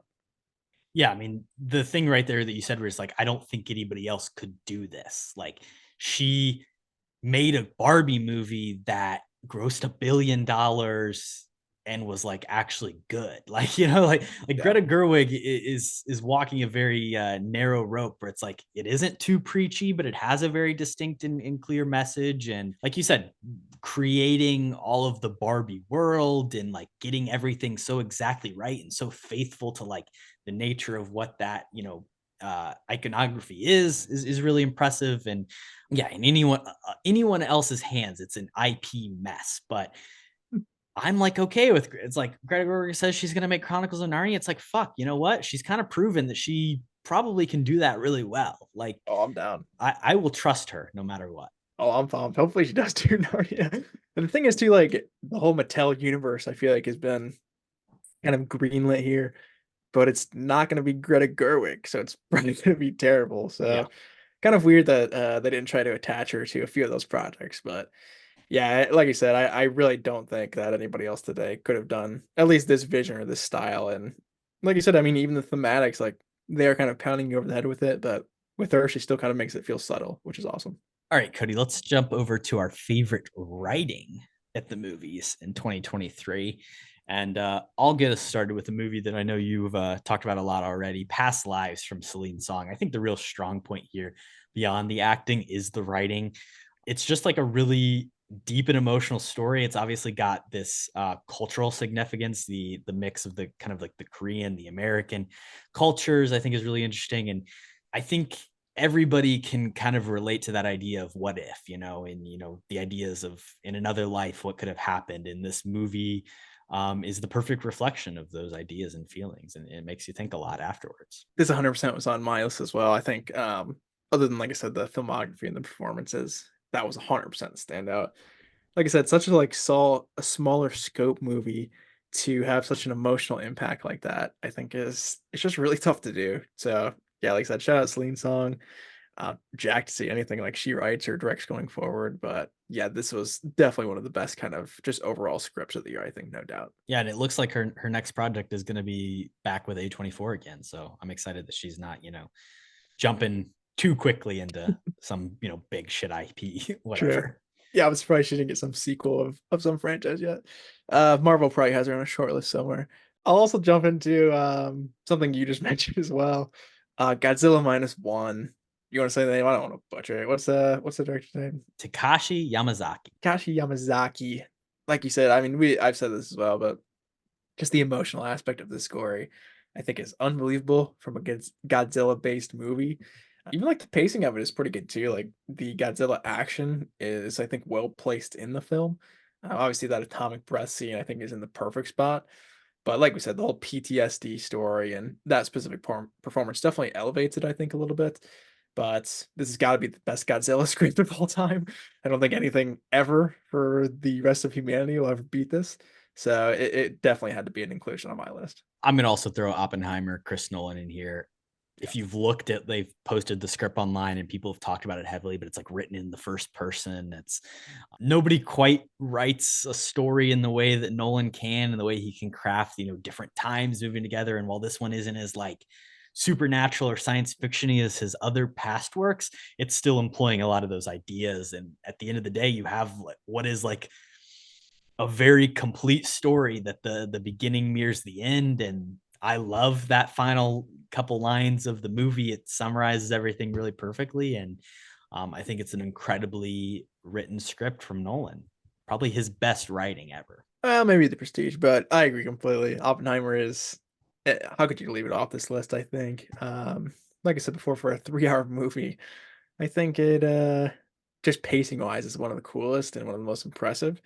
Like you said, too, it kind of weaves together stories about like government red tape, Senate hearings, with also like the creation of one of the deadliest weapons in history, and doesn't kind of keep me bored during any moments of the entire movie. So I think that's the most impressive thing. Even like the RDJ like villain reveal is like so well included and so well written. But I think too the first person perspective is very interesting because obviously it's kind of shifting between storylines, but that one specifically is like he really put a personal touch on like the character of Oppenheimer, which is probably not the easiest thing to do with somebody who, created the atomic bomb. So yeah, overall, I think it is probably one of his best scripts he's ever done. And I've got the thing it's based on right here. And you can just look, if you're watching the video version, at how thick of a piece of material that he, had to adapt. And like that right there is impressive, of taking something like this and turning it into a 3-hour movie that, like, yeah, we can say, oh, it's too long, but like it really moves through a lot of moments very quickly, scene to scene. It's so propulsive in its storytelling. 100%. I think it might be the longest movie of the year that only feels like 2 hours. Like I don't know, I just feel like it does not feel like a 3-hour film, even compared to like Killers of the Flower Moon or something like that. But yeah, pacing wise, I think it is awesome. I'll throw it over to another one of my favorites here too that we've talked about, Across the Spider-Verse. I mean, like I said, for me, for an animated Spider-Man movie, for me to be as emotionally attached to these characters as I was honestly shocked at the end of it. Also, if Miles' dad dies in the next one, I'm gonna be breaking down in the theaters. So we hope that doesn't happen. Hopefully he can stop a canon event here. But like I said, dude, kind of adding in all of these other Spider-Man characters so seamlessly. Miles is obviously the main character, but kind of going into more depth of the side characters from the first one. I think from a sequel perspective, that is such a cool script. Obviously, the main flaw is it's only half of the movie, so we'll see how it turns out. But yeah, this definitely had to be on my my writing list as well. I like it a lot. All these movies we've talked about, so we don't have to spend too much time on them. Again, American Fiction from Cord Jefferson, just a extremely sharp and witty script, a wonderful work of satire in 2023, and very excited to see what he does moving forward. Like I said, he's a seasoned writer, so it's no surprise that the script is great. And then Anatomy of a Fall as well from Justine Triet. This is a courtroom drama that has a lot of kind of, back and forth, and this insane judge and prosecutor who are, monologuing and telling these things in a fun defensive turn. Like every character is got incredible dialogue throughout. So the writing is super interesting. And again, at the end of the movie, it kind of leaves you, questioning how would you, fare in a situation like this, which is always great at the end of a movie. Well, I think it won the nom at the Golden Globes as Yeah, it well. did. So, the wave is coming, man. Screenplay, yeah. Watch out the Academy. I wish France wasn't a bunch of idiots, but it's tough. A couple of my last ones. I want to shout out Air again too here. Like you're saying with the whole product kind of movies, I feel like it could have just been another one of those like generic, oh, we made a shoe for Michael Jordan, and that could have just been the story, and that would have been fine. But pairing up Affleck and Dan, you're obviously not going to get that. You're going to get something kind of a little bit off based, and like I said before, kind of focusing on Violet Davis, I think was a super smart move, and even all of like the behind the scene company weirdos, like the guy who came up with Air Jordan, like his little cool story. Like there's just like really nice moments for like each kind of character in the movie. Jason Bateman has kind of his moments too, but yeah, I think this was a really solid script, and yeah, obviously anything that like Affleck and Damon are attached to write it is going to be next level stuff. So had to include it here. Well, Kody, this movie, while directed by Ben Affleck, was not written. It's not by written Matt directly by Damon them, but I mean, and Ben of course Affleck. they have a hand in it. There's I'll no chance. Go ahead. I'll shout out Alex Kaveri, the Yeah. writer of this one. First script he had written. I think he just like read an article or watched a movie and then just wrote the spec script based on that. So it's not like one of those cases where it's like specifically based on a book or like a pre-existing material. He kind of did all his own research and put it together. And I think it is a solid script. Yeah, I completely agree. I'll shout out the holdovers. David Hemmingson is the writer of that screenplay. Like you said, it's a deeply emotional kind of story about abandonment around Christmas time and found family. Again, the performances made me cry, but the writing there, is what supports it. So really solid stuff. Agree on that one as well. My last one I'll shout out, more of the off kilter one. I'm gonna go Knock at the Cabin. Obviously, M Night maybe back to form, maybe not really, but for me, it's kind of just something that kept me guessing and kind of on the edge of my seat throughout the entire movie. And even though it is kind of a simple premise and pretty much like a one location movie, I thought it was like pretty interesting throughout. So maybe not the best script of the year, but an underrated one I wanted to include and shout out here. If you've heard our episode, you know my feelings and thoughts on that one. I much prefer the original book. I didn't read the book. Yeah. Last script for me is May December from Sammy Birch. Again, just like taking what is like an idea of something that's kind of happened in real life, but expanding upon it and adding this whole filmmaking and acting aspect to it, and while remaining what like extremely sharp and really funny, I think is really impressive. It's a story that could be extremely exploitative, could be just kind of like off-putting. It could be the shitty B movie version that we see at the end of this, but it's not. It's something elevated and smart. I think it walks the line of like you said, it could be kind of that crappy B movie, just like kind of going at kind of this subject matter in a way that maybe it shouldn't. But I think it really is effective. Like I said, too, it kind of walks the line of being like obviously super serious drama with some not great story aspects. I think that is definitely one of the standouts just from like a genre blend for the year. Well, Kody, I know you've been waiting all day to talk TV. So now is finally your chance. We're going to do a little TV, our favorite shows of the year. Yeah. It is funny because I only watched, I think, seven shows this year. So it is kind of tough to pick my top 6. I will say Ted Lasso season 3 does not make my list. Did not make my list either. I agree. Like the thing is, I don't watch a ton. Well, I feel like I watch a decent amount of TV, but not all of it is like new TV in 2023. So my list is fairly secluded to I feel like some of the obvious stuff. I mean, I'll just kick it off with my favorite show of the year, and that is The Bear season 2. I did actually do a recent rewatch of this of the whole series, but specifically season 2. I do like a lot better than season 1, but top to bottom here, this is probably one of my favorite seasons of TV all time. Obviously, the performances are awesome. Jeremy Allen White and Io Adibiri have been cleaning out all these award shows, and definitely deservedly so. But the beauty of this season as well is it gives all of the side characters their own like mini episodes to kind of strengthen their character and find out a lot more about them. Obviously, you have the Will Poulter episode with Marcus, him going to wherever it is, Denmark, Amsterdam. Amsterdam, sure. But that's awesome. Obviously, Will Poulter, kind of out of nowhere. I didn't expect him popping up in that the first time I saw it.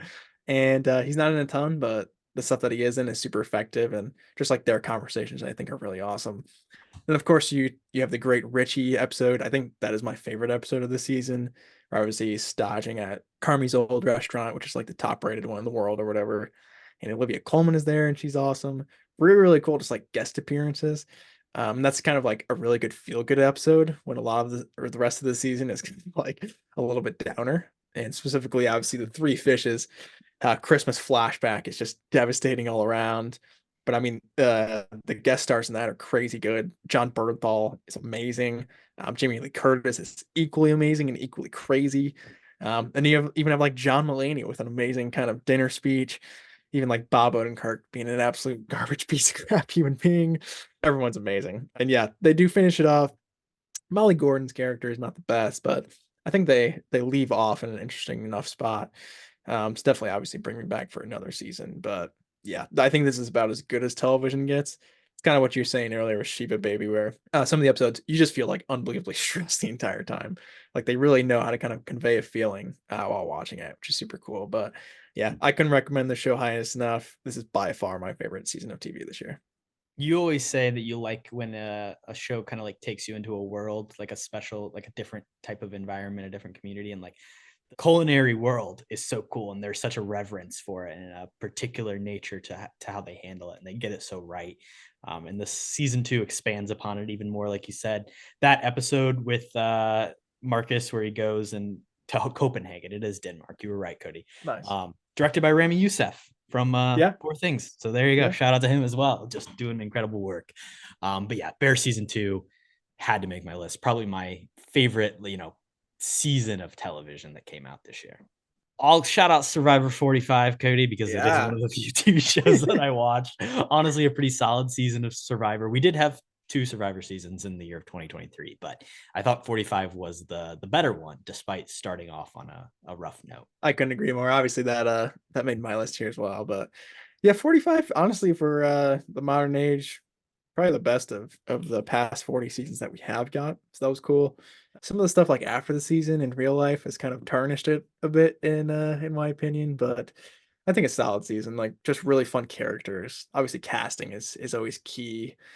And then really, I mean, it's just like, is Jeff and the producers gonna make like stupid twists to ruin it?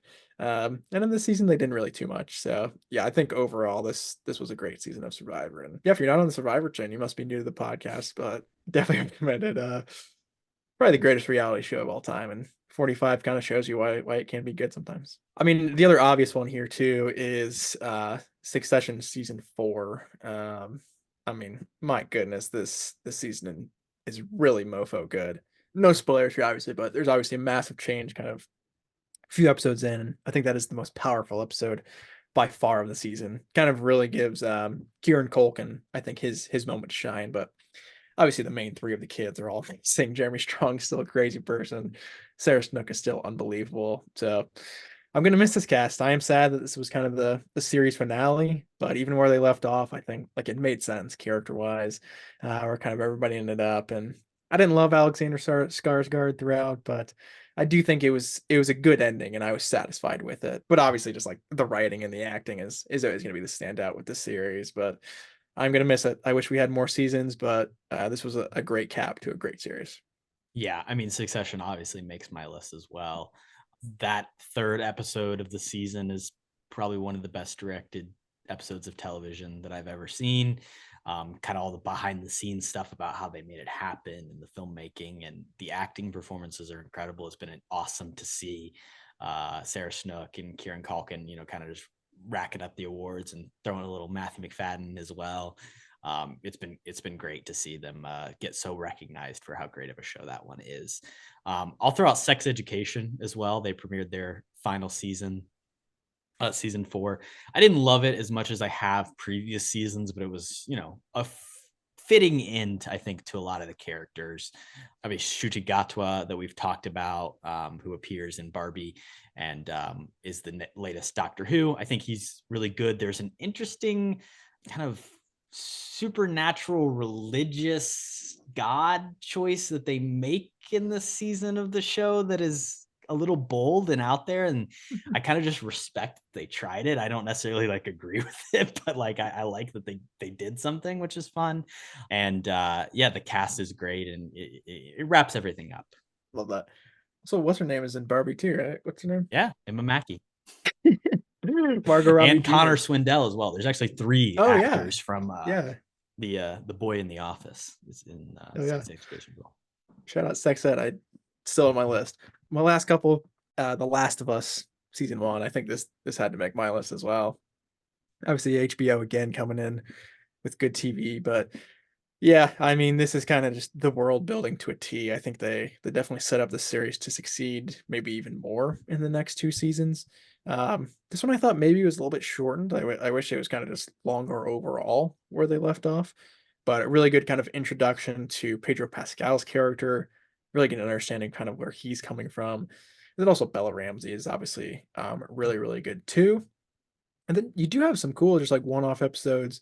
Obviously, the Nick Offerman one has gotten tons of awards, and very rightfully so. Just kind of it's a mini movie in a sense that it's just like really good and really emotional, just stuck in between the season, which I think is really cool. And then at the end, you got Ghost Rider from Agents of Shield who shows up too. So I think overall it's a fun season. Definitely some threads left open, some crazy zombie fights that are definitely incoming. So I'm excited for the season to come. But I think probably when we look back at season one, I don't think it'll be the best season of The Last of Us, but it probably I wouldn't think by any means it would be the worst either, or at least hopefully not. Did you see who got cast in season 2, Cody? Yeah, I believe it's Caitlin Devers, right? Yeah, you're book smart. Yeah. You're, She you're doesn't even winning, work that Cody. often either. I feel like she's actually a pretty good actress. So I'm very excited to see her on screen with interacting with Belle Ramsey and stuff. But yeah, I'm pumped when I saw that casting. Yeah, I got to go back and finish The Last of Us. I didn't end up making Oh, it you through didn't even that finish one. it? Nah. I mean, I knew seen the game. Like I know what happens, but Yeah, I guess that's I did watch the Nick Offerman one-off episode, and that was such a cool concept because that's like a story beat in the game that is so minimal that they were like able to turn into a whole really interesting, one-off thing and kind of build like a beautiful little, again, it's world building, it's story building. Yeah. I think there's another episode where in the game it was just like an add-on later on. Mm. The episode is unbelievable in this season. So yeah, kind of the spin-off episodes I feel like are almost better than like the main storyline, which is always fun. But yeah. My next pick here, half of it premiered in 2023, so I'm going to count it. It's Abbott Elementary season 2. In terms of like sitcoms that are actively airing, this is really the only one that I'm watching. It's something that Mina and I, as it was airing live, we would watch on Hulu the next day. The latest version of the modern mockumentary in comedic television. This time it's set place in a Philadelphia school.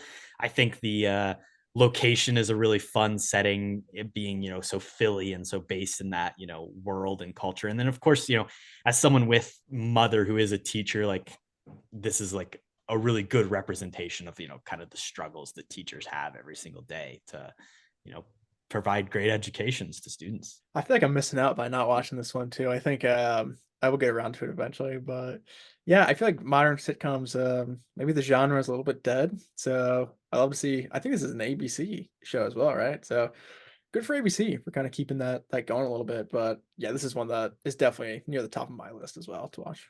Got season 3 coming back beginning of February, Cody, so you can get Dang. on. And I- Iowa Beery guest role in at least one episode. Hey, can't go wrong with IO. So I'm on board. My last one I want to shout out here. This is kind of scraping the barrel a little bit, if I'm being honest, but I did want to include Loki season 2. I think just like collectively, if you add Loki season 1 and Loki season 2 together, it obviously makes it a lot better because, I mean, it is kind of telling the full story with those 2 seasons. But more specifically, obviously, Jonathan Majors is involved, which is very problematic, and it better be his last kind of performance in the MCU, or I'd be utterly shocked. But I think it's his that second to last performance for the Disney Corporation. His last being his interview on Good Morning America, right, where he was trying to defend himself. which I don't even know why they gave him that platform, but it is what it is. Past that, I think the ending of this conclusion of the season, and almost as the character of Loki as a whole, it's really fulfilling. Also, Kihei Kwan is in it, and he's as lovable as ever. So I think it was, for Marvel at least, it was definitely one of the best things they released this year. And the conclusion was something that I think will stick with me and something that will be memorable for a couple years to come here. Maybe one day I'll return to the Loki train. It was one of my, more preferred shows that they did. So maybe Yeah, season 2 is worth checking I would out. recommend it. I would definitely recommend it. It's definitely decent.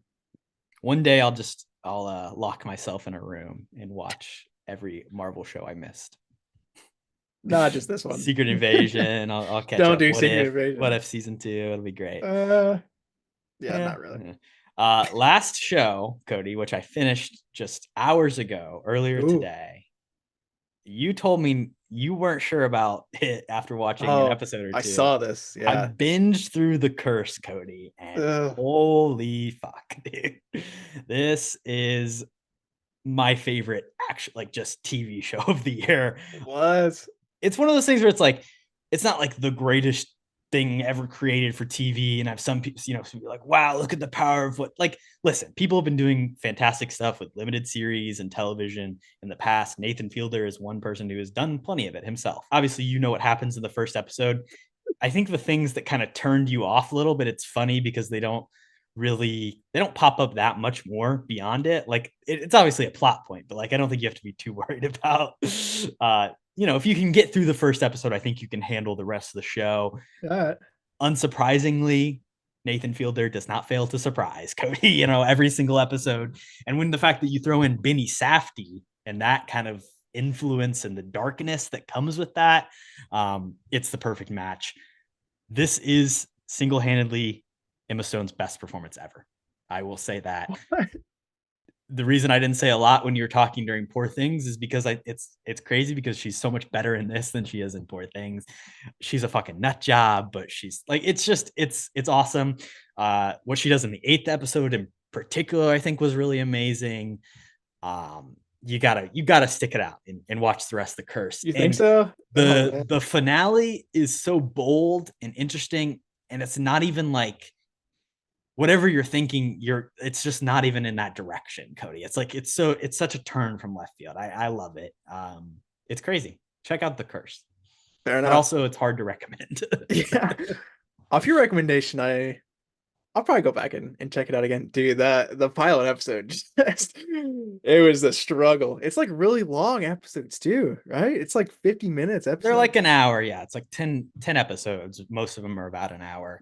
It's like secondhand embarrassment. It's that thriller anxiety thing that it just makes you feel. I mean, Uncut Gems kind of has that feeling throughout where it's just like, oh, I know something's bad's gonna happen. Like there is a sense of dread constantly that fills you. And the fact that they still get you to keep watching is the most impressive part. I think this, Nathan Fielder, I've never really seen him act beyond the character he's putting on. But to me, this is also like pretty impressive that he's kind of, again, playing, keeping up with Emma Stone and doing something beyond what I've ever seen from him.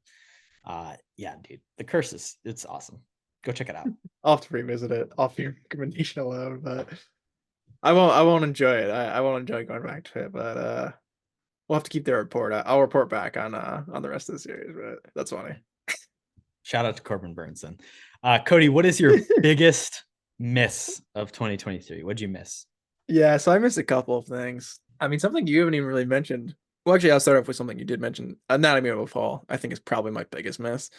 I think before the Oscars, I will definitely try and check it out because I think, like you said, it does have a chance at some wins, which is super cool for an international film. So that's definitely at the top of my list. The other big thing too, which you didn't mention really at all, was the Iron Claw.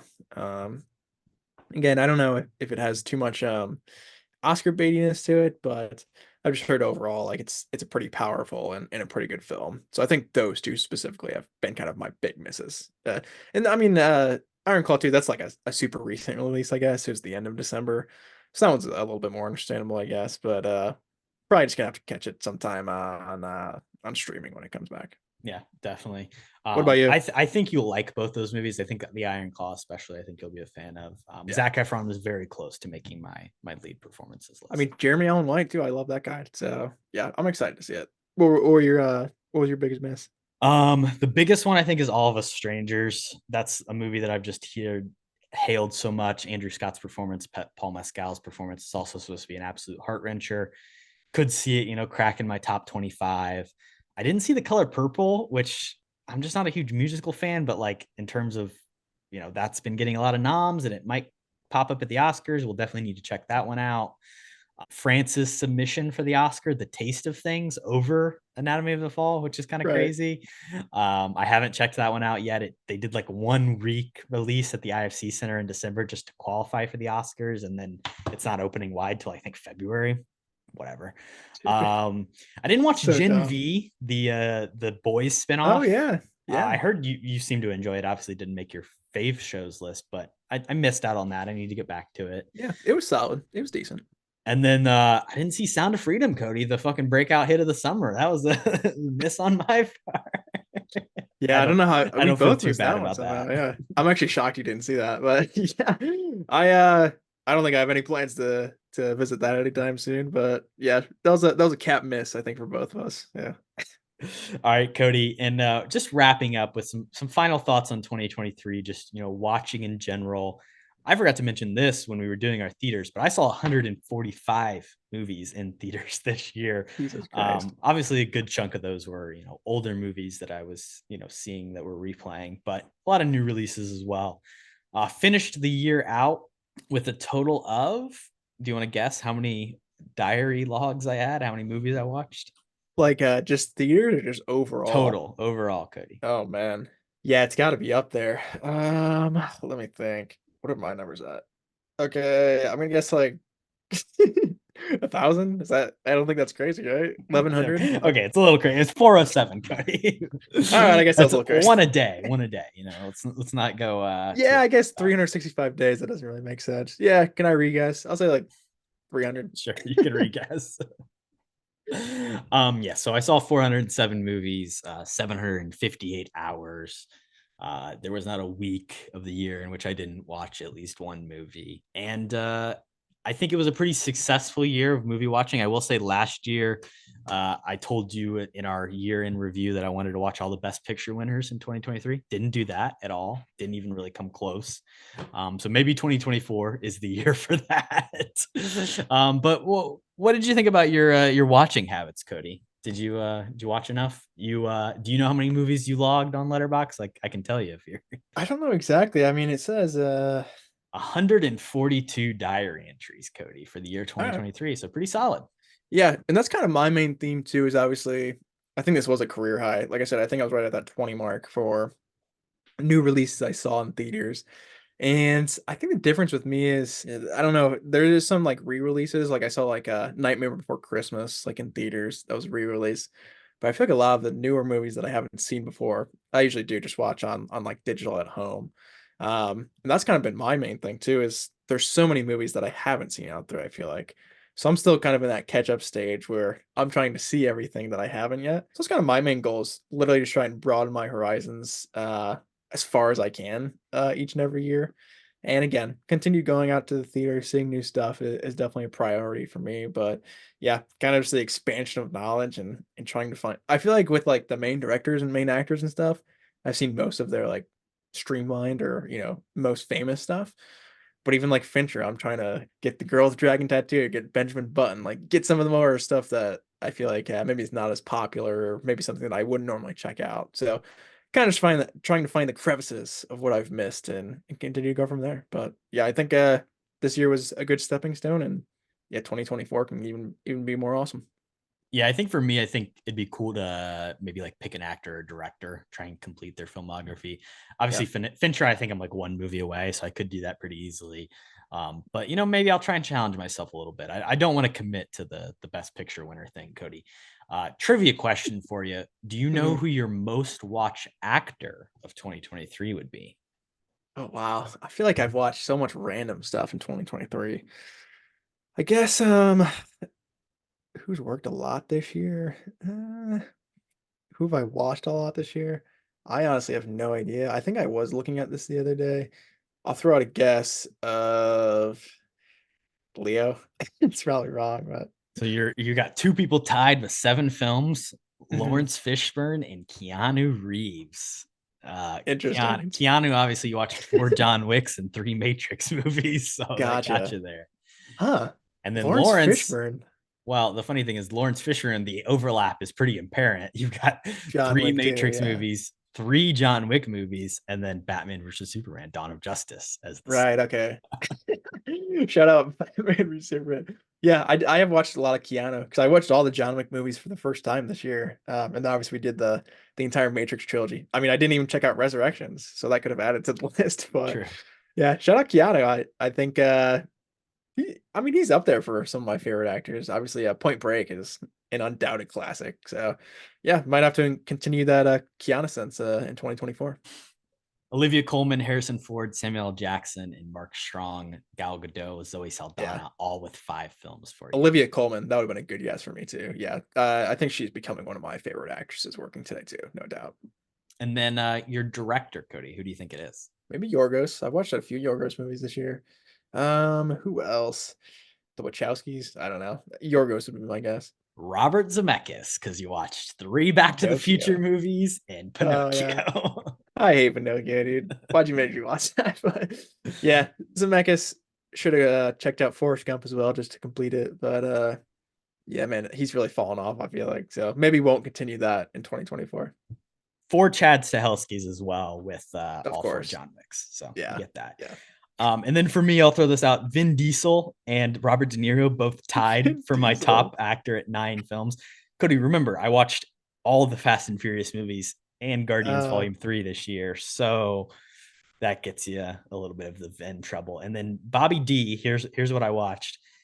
Mary Shelley's Frankenstein, where he plays Frankenstein's monster, Killers of the Flower Moon, The Fan, Cape Fear, Casino, Goodfellas, Raging Bull, Showtime, which is a movie with him and Eddie Murphy, where they're like, it's a buddy cop movie.